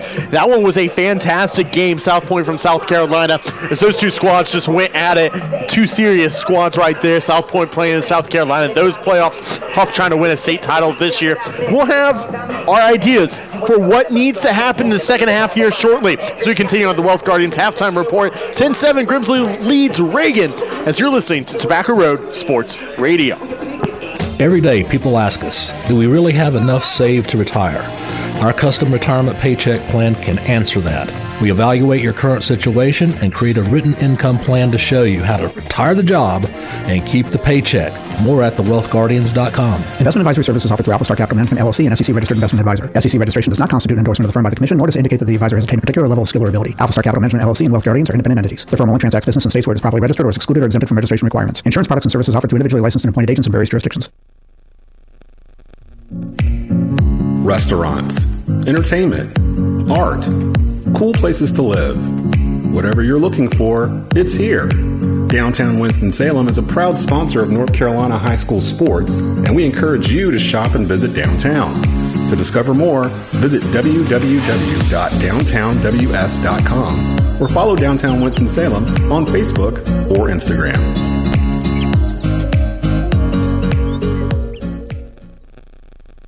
So where exactly can you hear Tobacco Road Sports Radio? North Carolina, Kernersville, Salisbury, you know what I'm saying? Burlington. I didn't bring up Raleigh, Greensboro, Charlotte. For the best in live sports debate, live sporting events, and more, tune in to Tobacco Road Sports Radio. TobaccoRoadSportsRadio.com. It's the North Cape, baby. Archdale.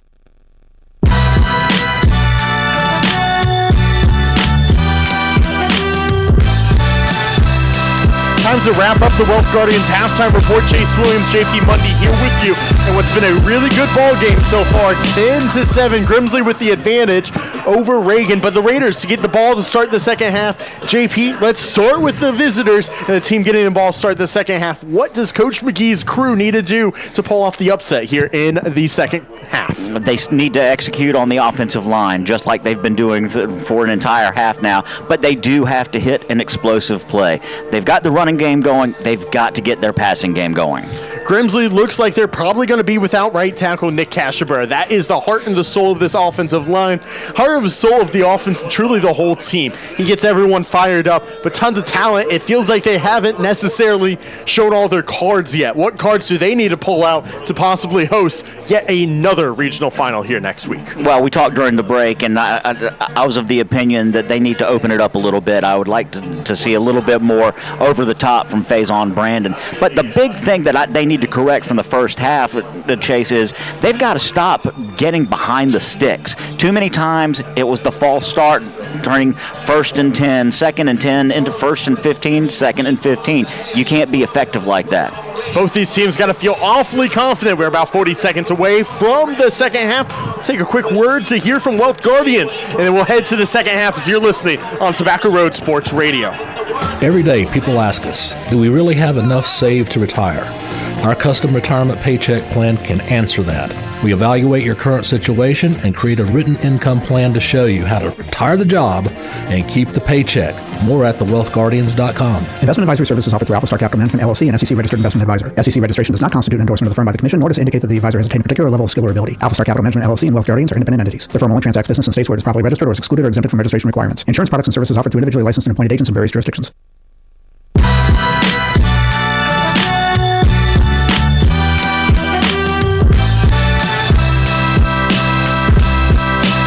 Second half action about to begin.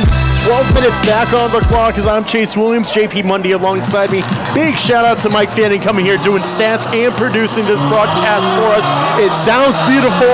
The numbers are great on the screen in front of us, JP. He's a machine. He is a machine, and this is two machines colliding on Joe Frank's field here as Grimsley leading it as we head into the third. 10-7, a field goal lead for the Whirlies in the number 1 seed against 5th seeded Raiders. Reagan to get the ball to start the second half as Chase Humantle going to toe to leather it from left to right across your radio dial or NFHS feed if you're watching us there. We appreciate you all tuning in. Hope you all had a great Thanksgiving. And well, I hope you guys are staying warm because JP, I'm not that warm up here, but about as cold as I could be. I'm all right, man. I'm all right at the moment. Can't complain. Got a great game ahead of us. Spiraling kick will be returnable at the 12. Going up the middle, cutting to the right at the 30 and getting tripped down there. Looks like it was E.J. Davis on the return for the Raiders. I'm not sure that ball was supposed to be kicked that far. It definitely Humantle, a guy who can just send it honestly to Virginia sometimes, it feels like. Definitely doing something a little different. Really see something they're trying to execute here on the kickoff, but haven't been able to yet. Jacob Smith leads his offense back out. John Evans Jr. been the star tonight. 14 carries, nearly 100 yards already, just 5 shy, and a touchdown to his name as the Raiders look to tie or take the lead to start the second half. Smith works with 2 receivers to the left, Smith behind him, working on a pistol set, and then it's Bowman all by himself to the right side.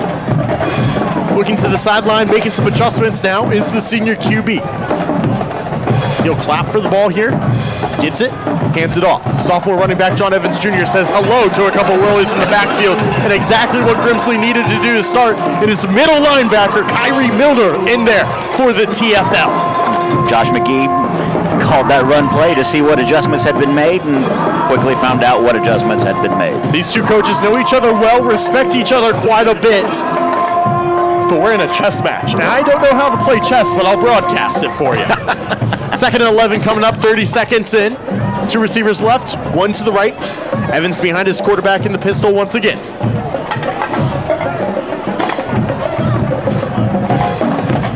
Just a loss of a yard there. Second 11 here. Snap. Play action.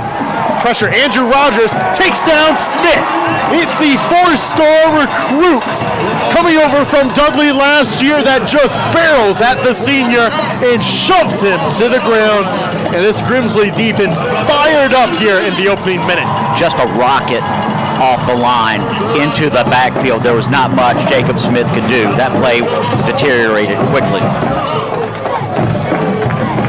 Reagan has to find a way to get Carson Bowman involved. Third and forever here. 19 to be exact. Needs to get up to the 33-yard line. Or excuse me, 43-yard line. Snap. Handoff. Evans, big hole up the middle, gets away from 1, bounces off a couple more. They'll pick up 6 or 7, but not much more right there as a group of Whirlies come in. Kossie Barnes in there, Kyrie Milner, Drew Searles, just about this whole defense in there right there.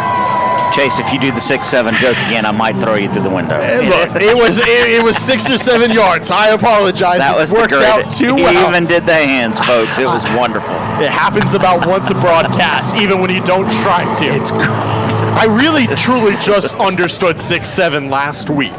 A punt now coming from Lundquist. The first one wasn't great after a bad snap. This one, beautiful. As they'll bounce at the 32, picked up off the hop, Cayenne Battle, gets a block from Caden Cato, working to the right side, trying to cut up, gets to the 35, a lot of work for 2 yards right there. That could have been a disaster for the Reagan Raiders. Luckily, one of the initial men downfield recovered enough to make that tackle. Typically, it's Cato who would pick something up off the bounce like that. Instead, it's Guyan Battle that decides to that time.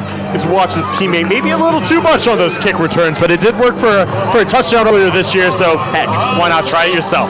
Willies get the ball back, 9:37 to go here, trying to build on a 10-7 lead after a 3-and-out from Reagan. Brandon 8 of 10 for 109 yards in the first half. Hands off to Ty Shoemake up the middle, works to the left a little bit, tripped up after 3. That's been kind of the storyline tonight. So that's his 8th carry, 23 total yards now, make it 24, as they're going to give him a gain of 4 there off to the left. That's a little bit better right off the jump for the Whirlies. A great push.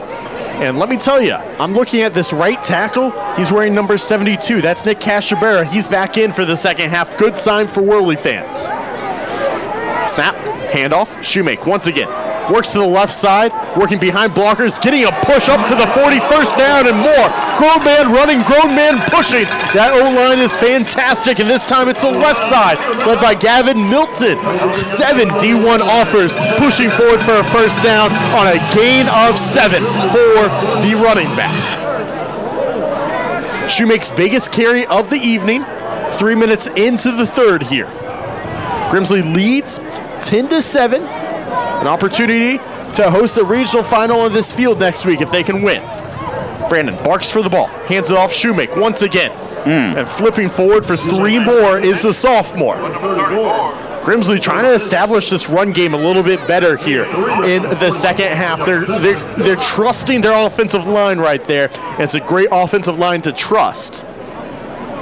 JP, you said you wanted shots downfield, and this will open up those shots, but I think this is really Grimsley going back to their identity, which they need to do first. It looks like the line got some words of encouragement at halftime. Williams now in at running back, 2 receivers right side, play action. Brandon looking, left side, has a step, Cato corrals it in, 30, 20, 10, touchdown. Cato once again, electric speed from the senior. There's not much you can do about that as a defender. If he's he's leaving, and he left. Yeah, he took the exit, got on the freeway, and he put on the jets. Cato, remarkable. His 6th touchdown of this playoff run for the Whirlies. They're trying to put themselves up 10.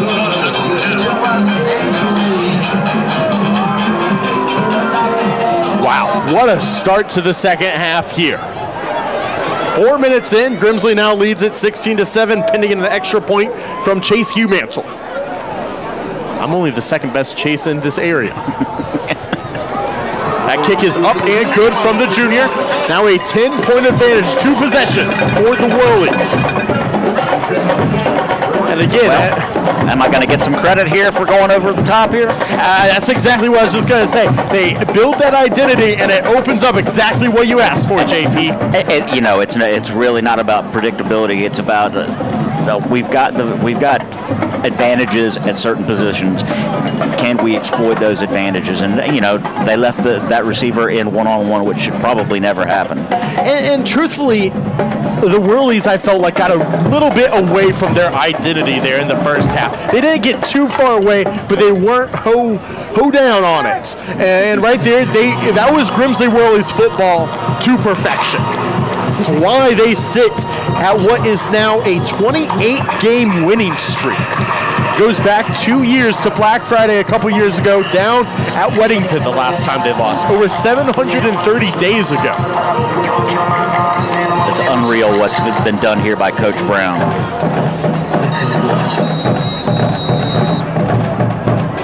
Hughmantle ready to kick it left to right across your radio dial. 56 yards on the touchdown pass from Brandon to Cato. Returnable kick here. Oh! The Raiders in a huge hit.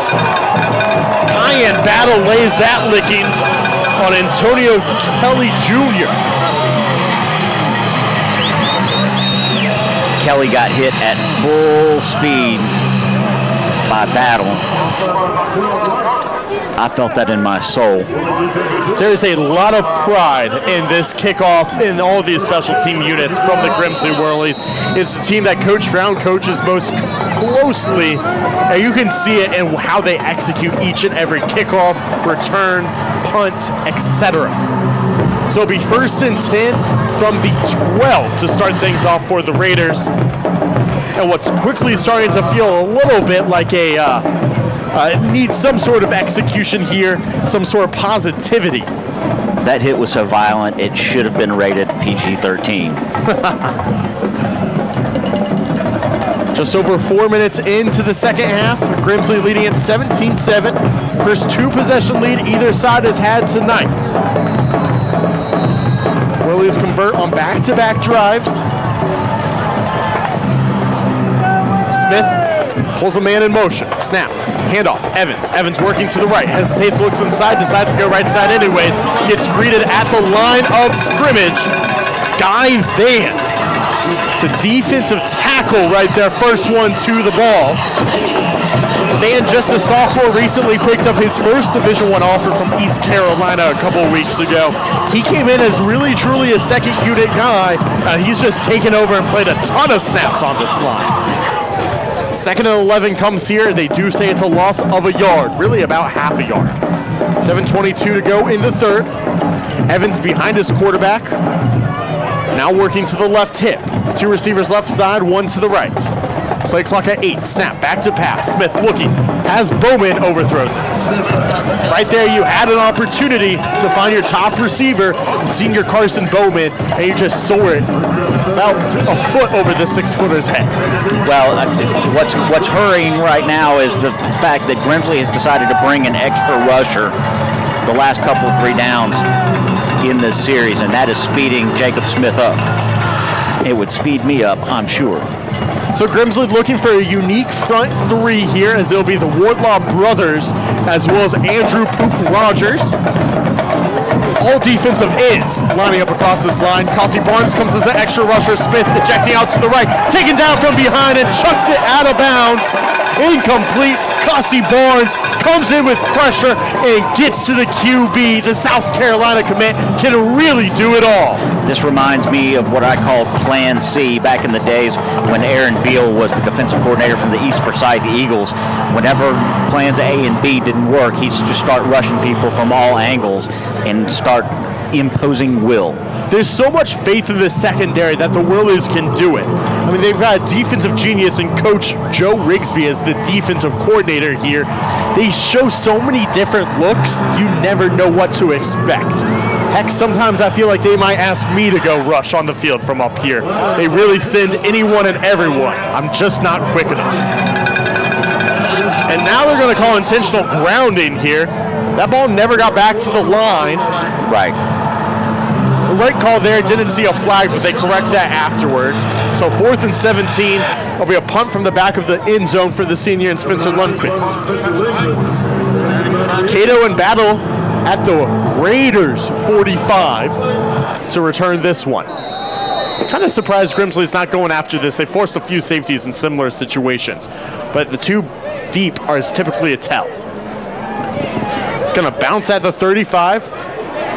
Cato picks it up at the 40, working to the right, stiff arms 1, gets a block on another, up to the 35, cutting back inside, flag on the play at the 30, extra blockers down towards the 25. I think this one's a block in the back. Yes.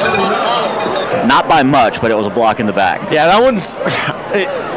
If you're Raiders fans, you're glad that's called. If you're a Grimsley fan, you think that's a bad call. I can see it both ways, and in my opinion, when you see it both ways, you know what you do? Keep the flag in your pocket. Yeah.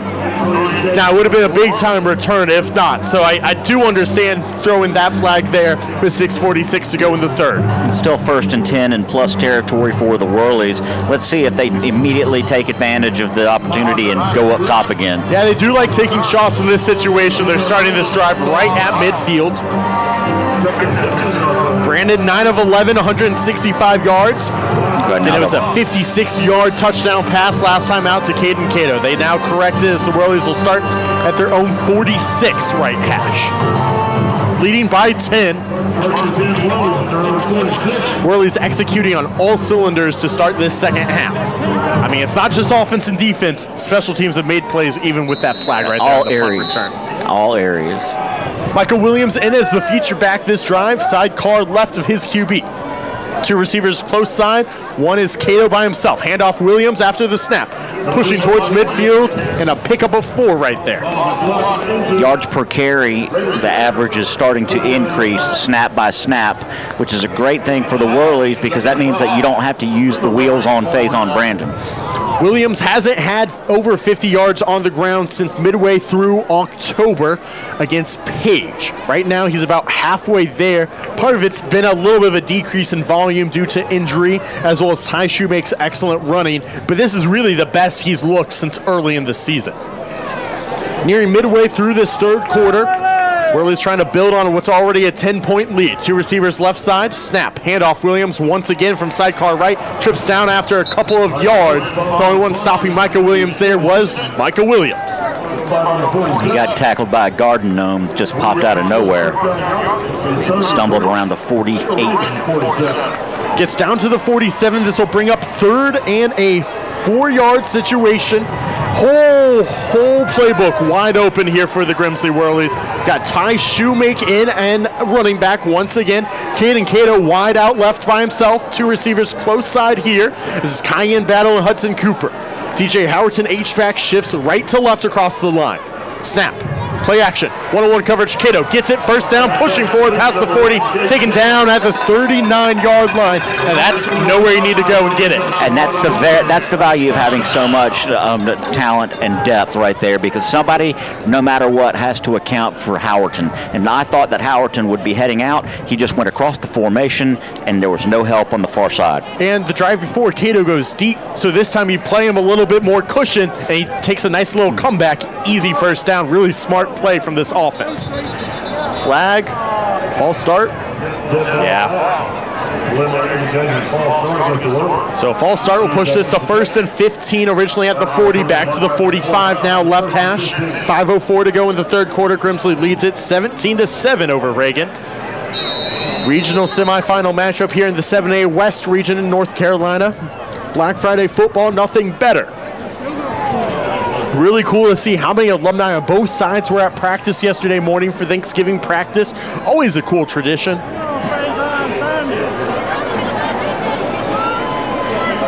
Whirlies line up with Cato wide out to the right, man in motion across the line. His battle, it's a handoff to Ty Shoemake, barreling down field, picks up about 4, nearly back to the original line of scrimmage for what will be a 2nd and 11. I keep my eye right now on number 9 for the Whirlies. I just can't help but think that Darryl Brown has got a surprise for us out here. Howerton has 1 reception, 25 yards. That was on a crucial third down during the second quarter. That led to a field goal. Howerton makes big-time plays. They don't use him a ton. I mean, just has 16 receptions on the year for just over 200 yards, but he's made some big-time receptions in big-time games over the last couple years in general. Reagan pulling back some pressure. Handoff. Never mind. Getting to the running back right away, and Ty Shoemake right there. It's Carson Bowman, I believe, is what I saw in number 4. It wouldn't have been Bowman. Oh, it might have been. Actually, I think it was Seven Glover that got in there. Oh, that would make a lot of sense. Glover does it all from that rover position. He had 11 tackles, 2 TFLs, interception, forced fumble last week. Dots add up there. And I think this Reagan team needed that. They need some sort of change in the momentum because this has been downhill for the Whirlies for quite some time. The Whirlies have a 3rd and 15 now once again, a loss of 4 there. Michael Williams now in, more of a blocking back here for a likely run pass play. 2 receivers right side, snap back, looking deep. Brandon taking off, left side, pushing up the field past the 40, down towards the 35, but nowhere near enough. It's a pickup of 8 for the senior QB. 4th down, and now a decision in no man's land. This is typically where Coach Brown goes ahead and goes for it, but you also can try to pin Reagan back deep. That's not what they're going to do, though. Well, if you got J.P. Mundy at quarterback, you punt it, but you got Faison Brandon. Brandon, the number 2 overall recruit currently in the nation, headed to Tennessee next year. 3 receivers right side, Reagan trying to get loud on their sideline. Great crowd coming over from across the triad. 2.5 minutes left in the third quarter. 4th and 8 needs to get down to the 30. Grim play clock at 3. A timeout's coming. So a timeout from the Whirlies. I originally thought if they were going to take a delay of game to try to give a little bit more space for the big leg of Hough Mantle right there. And now, the punt unit is coming out. Did they take the timeout? No, they took the delay of game. Okay, so they did exactly what we expected. Just the flag was never pulled.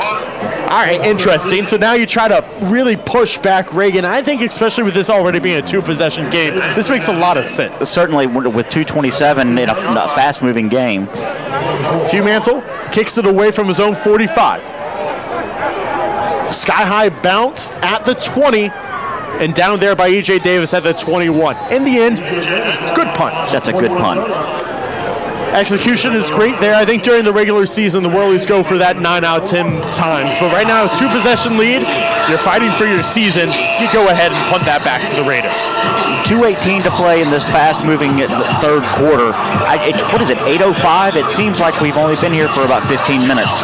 8:27 to be exact. It does feel that way, JP. I think I might have jinxed us, though. That means the fourth quarter will take about 4 hours.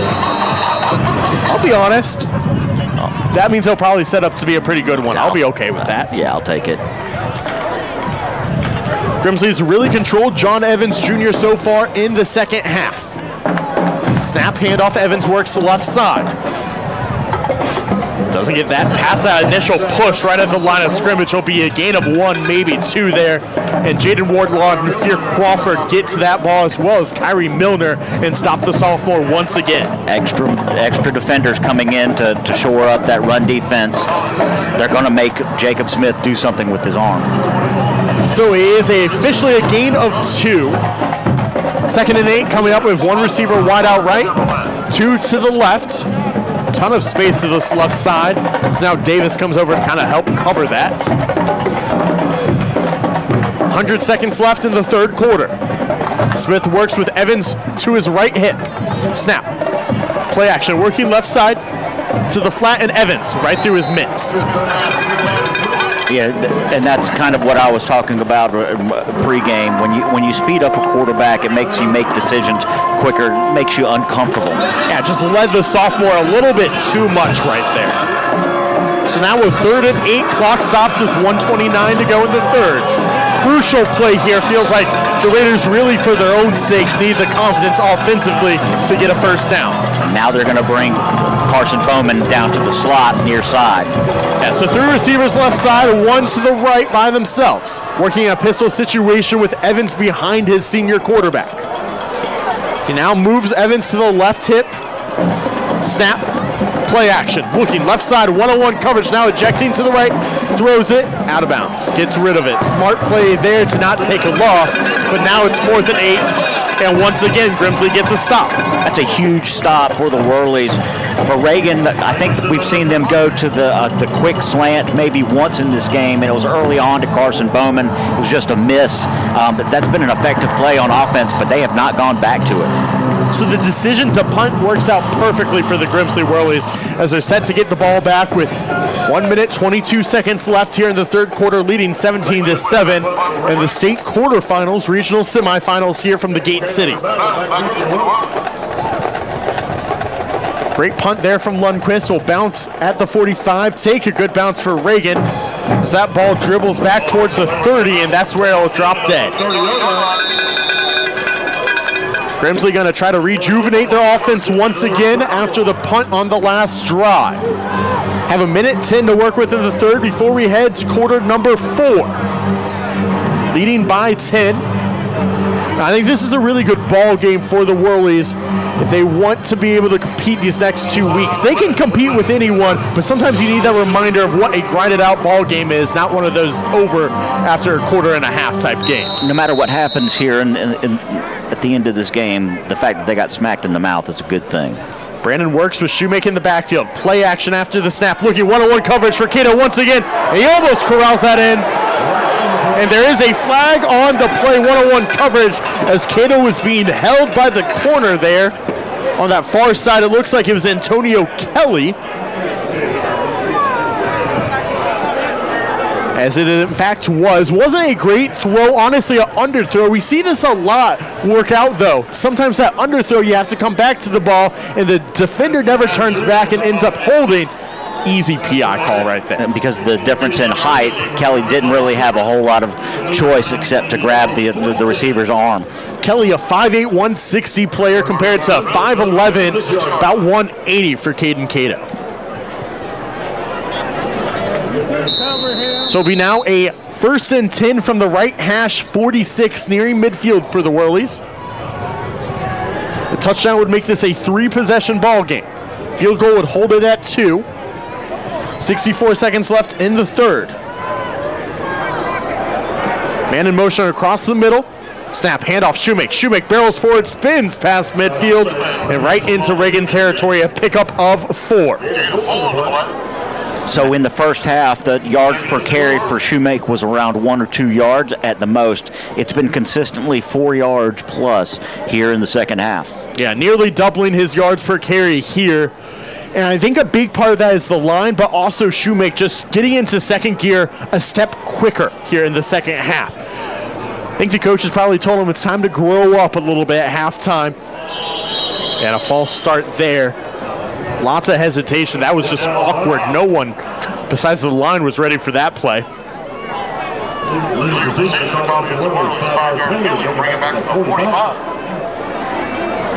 So bringing the Whirlies back to the 45, and what was currently a 2nd and 6 is now a 2nd and 11.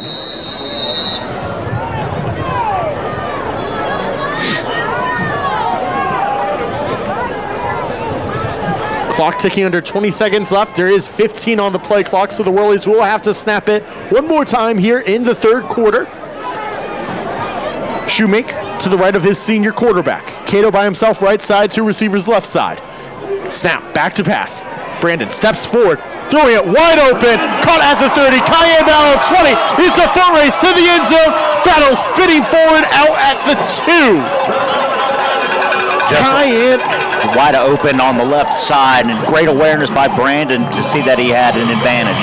And right there, Cayenne Battle, he was so big early in the year and kind of fizzled out throughout the latter half of the regular season, has made some big plays in this playoff run, and now Grimsley to end the third quarter is knocking on the door of 6 more points. After 3 quarters of play, 17-7, Grimsley gets the only points of the third to make it a 2-possession ball game. They'll look to make it 3 possessions as we start the fourth quarter here momentarily on the WCOG and WTOB Game of the Week, powered by Tobacco Road Sports Radio. Every day, people ask us, do we really have enough saved to retire? Our custom retirement paycheck plan can answer that. We evaluate your current situation and create a written income plan to show you how to retire the job and keep the paycheck. More at thewealthguardians.com. Investment advisory services offered through Alpha Star Capital Management, LLC, an SEC-registered investment advisor. SEC registration does not constitute endorsement of the firm by the Commission, nor does it indicate that the advisor has attained a particular level of skill or ability. Alpha Star Capital Management, LLC, and Wealth Guardians are independent entities. The firm only transacts business in states where it is properly registered or is excluded or exempted from registration requirements. Insurance products and services offered through individually licensed and appointed agents in various jurisdictions. Hey Panther fans, right now on the SiriusXM app, hear the most in-depth Carolina Panthers coverage anywhere with Believe in Carolina Panthers, part of the Believe podcast network on SiriusXM. Hear from me, Desmond Johnson, and my co-host, Skylar Callahan from Sports Illustrated, and Panther great Jonathan Stewart as we break down the Panthers before and after every game through the NFL season. Your team. Fourth quarter about to begin here in the regional semifinals. Number 1, Grimsley at home leading 17-7 over 5 seed and the Reagan Raiders. I'm Chase Williams alongside me, JP Bundy, our statistician and producer tonight, Mike Fanning. Grimsley pushing it or trying to a 3-score lead. They push it to a 2-score lead in the third quarter. Speaking of 2-score leads, it's Weddington over Independence late in the third quarter, 14-3, a 2-score lead there as well. A big-time catch from Cayenne Battle, over 50-yard reception there for him. Sets up Grimsley with a 1st and goal from the left hash 5-yard line. Shoemake, right hip of his quarterback. Snap, hand off to the neon cleats of Ty Shoemake, dancing forward, barreling down towards the 1. Gain of 4 there, and a really nice executed play for the Grimsley Whirlies. Yeah, they're imposing their will a little bit more on the offensive line, and I thought the defensive line on Reagan in response was pretty good at getting him down to the ground. So now 2nd and about 2 yards to go to the goal line. Brandon will have Shoemake in the backfield with him. It's Cato and Battle out to the right. No, Battle's coming in as an H-back. Lots of guys on the line. Snap, handoff, Shoemake, dancing forward, pushing forward, barreling in. No call yet. Inside the 1, no touchdown there for Ty Shoemake. Great stop from the Raiders on what looked to be an initial good push from the Grimsley Whirlies. Shoemake with nearly 170 yards last week. Not even to the 50-yard mark so far tonight. And now a flag.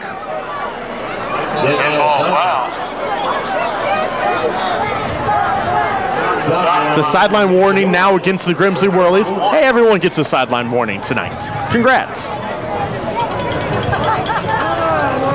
Stops the clock with 11:04 here in the 4th. Grimsley trying to push a 17-7 lead to more.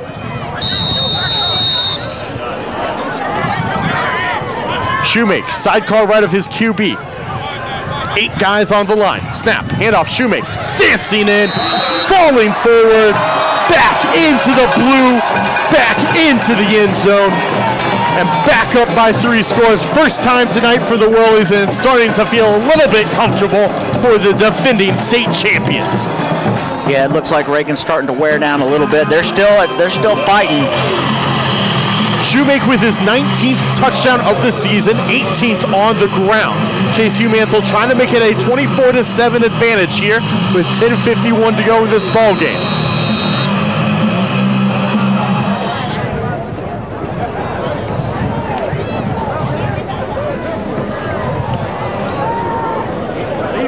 Snap. Good hold. Kick is up and also good from Chase Humantle. From the kitchen to the laundry room, Wagner Appliance has the winning lineup to keep your home running smooth. Quality brands, hometown service, Wagner Appliance, where every play is a touchdown.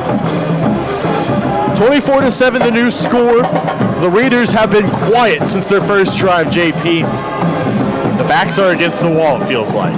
Well, I'd love to know how many second half yards they have on offense. I don't think it's... Oh, excuse me, I forgot them.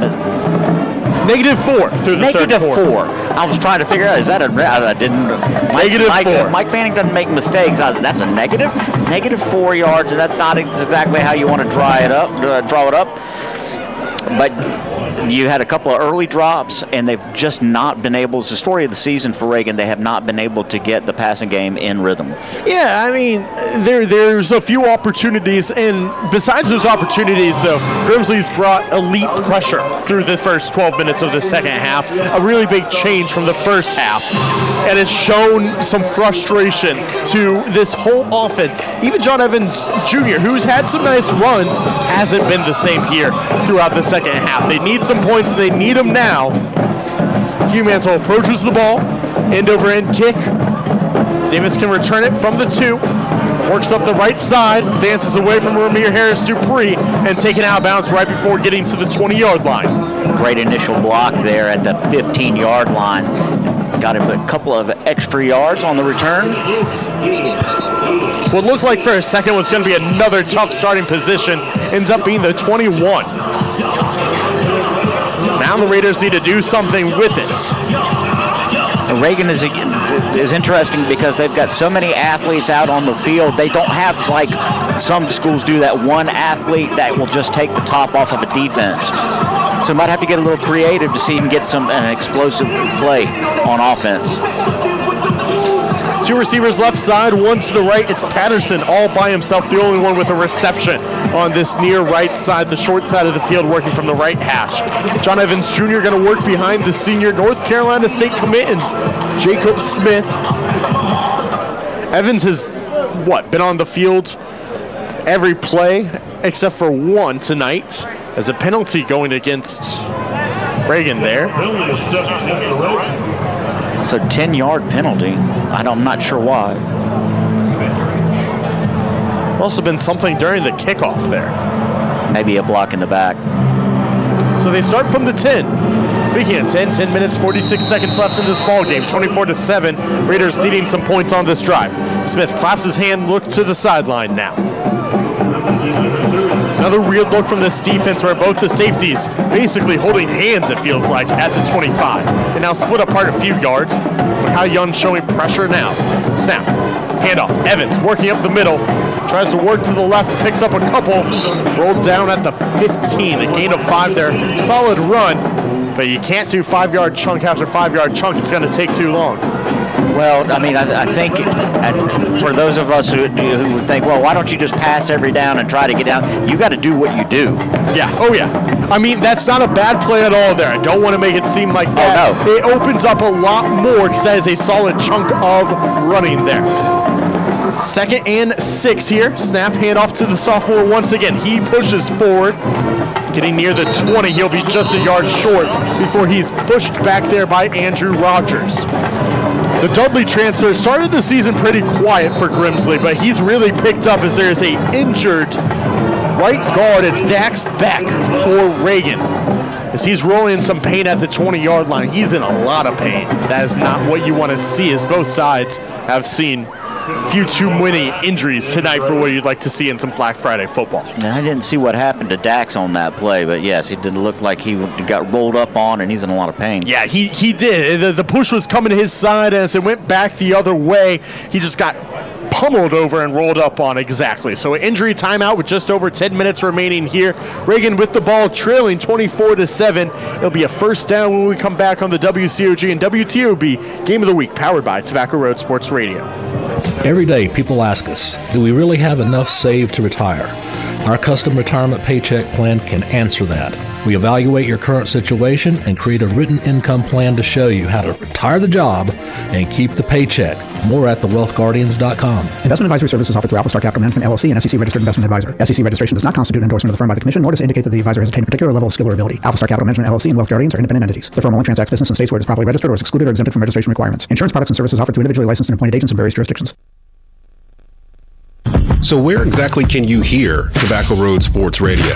North Carolina, Kernersville, Salisbury, you know what I'm saying? Burlington. I didn't bring up Raleigh, Greensboro, Charlotte. For the best in live sports debate, live sporting events, and more, tune in to Tobacco Road Sports Radio. TobaccoRoadSportsRadio.com. It's the North Cape, baby.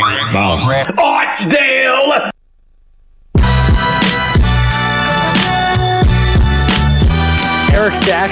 Dak Beck, helped off the field. Be David Phipps likely to come in and take over that right guard position, the 6'2 freshman. Chase Williams, JP Mundy here with you as Reagan with a 1st and 10 with 10 minutes to go, trailing Grimsley 24-7 with a date in the regional finals next week on the line. Smith works with Evans to his right side. The talented sophomore running back gets the handoff after the snap. Dances, works over to the left. Danced a little too long. Taken down in the backfield. It's Guy Van, sophomore on sophomore crime. Uncle Mo certainly on the side of the Grimsley Whirlies right now. And that's great patient running against most defensives. You probably take off to the left and get something there, but this Grimsley front line can just barrel through anybody. 2nd and 10, they say he got back to the line. Now a pistol set, 2 receivers left side, 1 to the right. It's been a quiet night from the receivers so far. Play action. Smith now trying to dance away from Jaden Wardlaw. Gets to the right, has to chuck it, has a man open in Whirly territory. Caught. Eli Davis makes a crucial play right there as a junior with a big-time gain of nearly 35 yards. Jacob Smith, every time he's rolled out to pass, has been under immense pressure, and this time was no different. But he found Eli Davis all by his lonesome down at the 45, and great grab by number 2. Number 5 keeps his eyes downfield there. 1st and 10, handoff.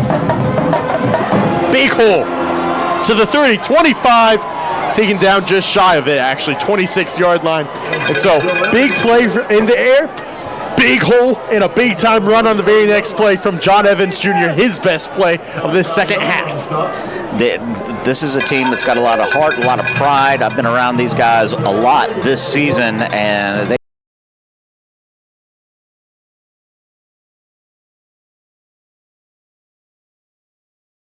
inside the 30-yard line, snap, play action, looking left side, and was looking for Davis once again. Cassie Barnes almost comes in, and the South Carolina commit would have had that one to the house if he got his mitts on it. Yeah, and that's the thing. They got into the backfield so quickly. He was trying to hit Davis on the out route, and the throw just came too early. A couple of substitutions coming in now for Grimsley.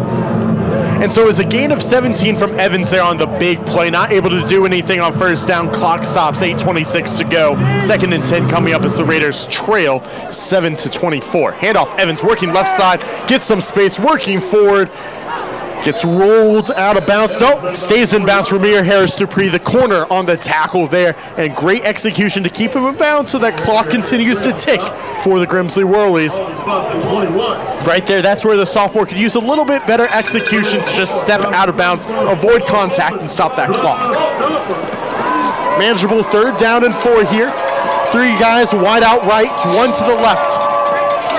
As it's Patterson wide out left by himself.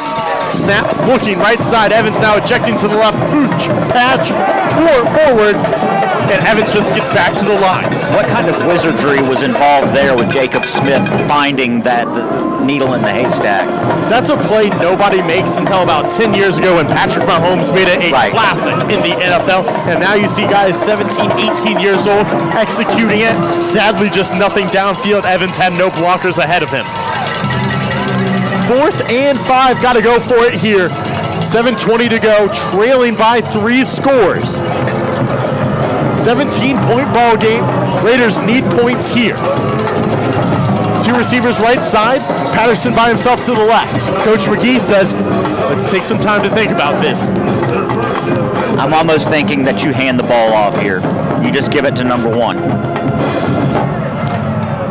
I'm speechless because I have no argument against it, but the answer is no. I know, and that's probably part of this timeout. Josh McGee, a lot of people don't remember, is the fact he's got a lot of quarterback records at West Forsyth. He's also got in the record books at Winston-Salem State as a quarterback. He likes to throw it around in his perfect universe. But given the circumstances, I think you have to hand the ball off. In his college career, he holds the Rams record in passing attempts and completions and percentage. He's 2nd in passing yards, 4th in touchdown passes, just to give you some credit right there. And I get it. Grimsley's going to send the house and force you to throw this ball, I believe. I think you're going to be running into a big old wall if you run this, but I get it. Your best athlete is number 1. Oh, you're completely correct. Because if I'm playing Madden, this is 4 verts. Oh, yeah. So it doesn't really matter what my play calling ability is. Right here, we haven't seen Smith use his legs much. You'll know better than me. I like an RPO type of setup here, personally. 4th and 4 needs to get down inside the 20 to the 18. Working from the left hash, 22. Snap, back to pass. Looking right side, one-on-one coverage for Davis. Davis has a step. He's grabbed, but no call from Cassie Barnes. Whirlies get the stop. Cassie Barnes, he had a step on Cassie Barnes right there. There's a lot of hand fighting, but the flag stayed in there. So there's a flag. Mike Fanning says that there's laundry on the field. No, there's no laundry. I think Mike Fanning was saying he believes, and I believe so too. That should have been a PI. So Grimsley catches a break right there. Barnes doesn't get beat often. That may be the first time all year I've seen Cassie Barnes beat in one-on-one action. It was a nice ball, though, too, from Jacob Smith. Just couldn't get the catch. Honestly, if you're the Raiders, you got to be very frustrated with the no call there. 2 receivers left side. It's Michael Williams in the backfield, and, well, a false start against the Grimsley Whirlies because, of course. As you just heard the field mic pick up, how many times is that? I think that is 5, maybe 6 now. I think it's 6. Maybe 6. 7. I win. 6 is correct. Look at that. It's really been about the only thing not going Grimsley's way here in the second half.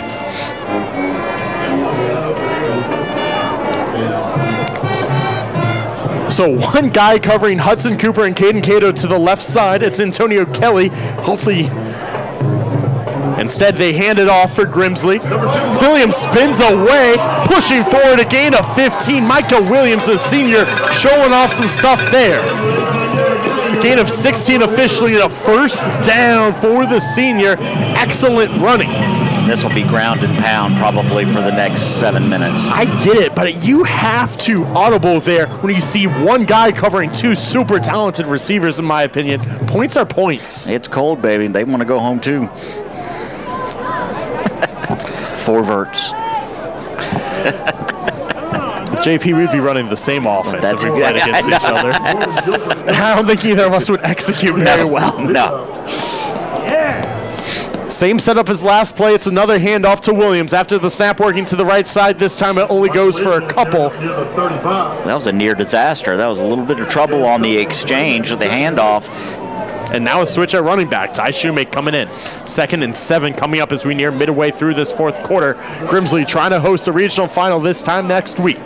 The offensive line is definitely the MVPs of the second half for the Whirlies. I'd say both lines are the MVPs for Grimsley. 24-7, Whirlies lead the Raiders. Shoemake, sidecar left. Snap. Play action. Cato, one-on-one coverage, corrals it in at the 40. Dances away from one, up to the 45, to the 50. Pounding forward, down to the 45, into Reagan territory. A big-time gain right there. That tackle's not made. Well, it's off to the races before the Charlotte commit. Again, that's another Whirly receiver in a comfortable spot. Soft spot in the zone. Cato just shy of 100 yards now. 5 receptions, 97 yards, and a score for his night. Probably his quietest playoff performance so far. 5.5 minutes remain here. Grimsley trying to build and really take down Reagan here with a touchdown drive. Leading 24-7 currently. Some blockers on the line added. Handoff, Shoemake working after the snap. Trying to just backpedal forward and gets down to the 40, a pickup of 4 there. Initially, not really a great run set up there for Ty Shoemake, but the sophomore makes probably an extra 2 yards out of that. Faison Brandon, 12 for 14, 245 yards through the air, 1 touchdown, 0 interceptions. You compare that to the other side, Reagan and Jacob Smith just 4 of 11 for 54 yards. I mean, it's the execution in a lot of different ways for Grimsley and Raiders. It's been a one-way attack. Raiders have gotten into the backfield a few times. Ultimately, the explosive plays plus side goes to the Grimsley. Yeah, when it comes down to it, they've gotten into about 4 times. 3 of those, Brennan got away. Snap, handoff, Michael Williams back into the game, picks up a trio of yards there off to the right. And that's the thing, is like you get him down 1 out of every 4 times when you get pressure in the backfield. You find Faison Brandon on the grass, you're pretty happy. But on the other hand, 1 of those carries went for a touchdown. Right. It's a 7-yard score to start the game for the Grimsley Whirlies. Now 4:04 to go here in this ball game. Grimsley just grinding out this clock, making some substitutions with 15 seconds left on the play clock. Raiders doing everything they can. This offensive line showing their might of the Grimsley Whirlies. Williams sidecar right, snap, play action looking. Cato gets it 30, down to the 25. Just shy, will be a first down and another pickup of 10. And Cato over 100 reception yards tonight. 3:39 to play in the fourth quarter. It looks like Grimsley will advance to play next week. And then Reagan, their season will come to an end. A great season. They were kind of under the radar coming into this year, not knowing how Jacob Smith would respond, and they've got nothing to hang their heads about. Yeah, I think they really in a lot of ways overperformed. They performed to what they could have been, but again, they had that massive question mark on how well could Smith come in and play coming off a big-time injury. I think going from 4 classifications to 8 helps the Raiders a lot in the long run. They kind of said it over social media this week. Their goal is to make Thanksgiving practice a tradition, and I think they have a good chance at it in this 8 classification setting. What they did last week against Mooresville is something that the Reagan community will remember for a long, long time, and I think it changes things for the even better in Pofftown. I know it hasn't been the greatest of nights as a jet sweep. Bobbles off the hands of Battle as he just punches it out of bounds. A big-time loss there from the Whirlies. Will bring up second and super long. Can you bat it out of bounds? They're going to call it incompletion because it was a forward pass. Okay. This is the gray area of football, in my opinion, because I agree. Technically, yes, but I don't think that should have been a legal play. But going back to Reagan for a second, the big thing they'll miss, even though it hasn't been great tonight and has been questionable throughout the year, has been Jacob Smith and what he brings at the quarterback position. We kind of talked about it throughout the night. They definitely need to build some sort of more consistent passing attack, because what they have in the backfield and John Evans Jr. has been fantastic. Speaking of fantastic backfields, Ty Shoemake's been great, but there he is not. He loses a couple yards, 3rd and 12 coming up now with 2:50 to go in this ball game. And the Raiders not calling any timeouts, kind of feels like they pulled the horses off. But Coach McGee, this is the first time they played this late into the season since 2019. Yeah, they had a lot of players, former players, show up for their 9 a.m. practice yesterday morning, covered by Mark Pruitt in the Winston-Salem Journal. You know, it's been a season of great things, and I know that they're going to be disappointed, but they've certainly got nothing to be ashamed of at all. Snap, back to pass, phase on Brandon, stepping forward now, taking off to the left side with a little bit of a hole. Slips away from one at the 25, will fall flat at the 23. Now, one thing about the quarterback position in Pofftown is the fact that the incumbent is going to be Brenner Pridgeon. If he's a starter next year, this is a guy who has varsity experience, and I would say against his will. Everybody wants to play, but his first 2 games as a starter, as a sophomore, he had to come here and play and get hammered on a little bit. And the next game was against East Forsyth. And just a reminder, in that matchup, Pridgeon 9 of 12, 68 yards and a touchdown. Nothing stands out there, but you know what? 9 of 12 and a touchdown against the Grimsley Whirlies. You'll take it. Of course, on short notice. On 4 days practice, yes. And I think the other thing is this. If Josh McGee, historically, when his quarterback has gone down, he has given it to the person he trusts the most with the ball in their hands. Back in the day when their quarterback went down, Bryson Canny, their best player was a wide receiver. He's now at Kansas. Bryson Canny had to go play football, had to play quarterback. And then when Pridgeon started, he was wondering aloud whether, he was going to play. I was like, you're going to play, man. You're going to play. And he's a competitor. He breathes fire. And he's a baseball player like Smith by nature, and he can sling it. Grimsley going to go for it here on this 4th and 7 to put the nail in the coffin. I mentioned traditions a moment ago with Thanksgiving practice. It seems like a tradition of Grimsley versus Weddington is coming once again next week. That one's still a one-possession game late in the 4th quarter, but currently Big Dub football leading at 14-6, and it could be another date here at Joe Franks Field next week. Brandon, snap, back to pass, 2 receivers, right side, 2 to the left. He's looking left side, finds Battle drops it. Good contact there from the Rover in 7, Glover. So with you, I have a question about this, because you said you went chicken yesterday with your mom. Are you going to do you do chicken leftovers? Because I'm going to the house and doing turkey leftovers, but do you do chicken? Do you put mayonnaise on your chicken? So we did Cornish hens, to be exact, big Cornish hens. Tonight, no, it will be the Taco Bell drive-thru for me, because I am too lazy to do anything. We need to talk. A Cornish hen is not a chicken. We're in North Carolina, dude. 1st and 10 coming up here, 2:03 to go. Snap, back to pass. Looking right side, finding Bowman. That's what they needed in the 1st quarter. Pickup of 12. To your point, it's about 36 minutes too late. Passing game just has not been there. Yeah, sorry to jump in on you there, partner, but I saw that. I was like, he's finally open. No, you're spot on there. You're spot on there. Bowman finds the area. and completes the catch. It's just the 5th completion tonight. Snap, handoff, Evans cuts up the middle and tripped up. Ball down first, though. The ball was out. I think the ball came out, just simultaneous with the knee going down. And honestly, even if it didn't, it doesn't matter. Let's just wrap this thing up. 1:22 to go, clock ticking down. 2nd and 7 coming up here. Raiders trailing, gonna fall to the Grimsley Whirlies. Currently that score 24-7. Fans, please feel free to go on X and at Willie Chase and tell them about that Cornish hens aren't chickens. Very concerned for you. Less than a minute remaining here. Nice tip. Jacob Smith's pass.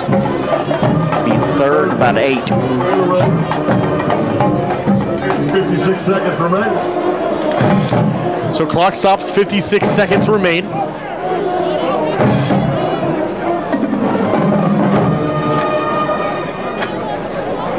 It's a 3rd and 8 here.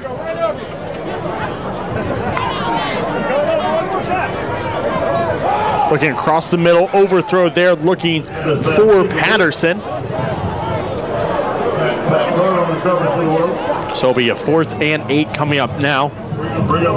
This clock stops, 51 seconds left. Chilly night here. 33 degrees. I think my toes just went, partner. Oh, mine's surprisingly not bad for wearing some running shoes tonight.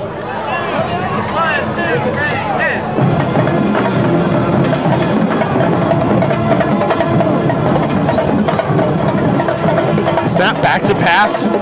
Smith trying to get away, taken down. Tristan Wardlaw, icing on the cake for the Whirlies defense there as the sophomore comes down and takes down the senior. Smith gets help to his feet, and the Whirlies will bring the offense out and put it in victory formation with 45 seconds left.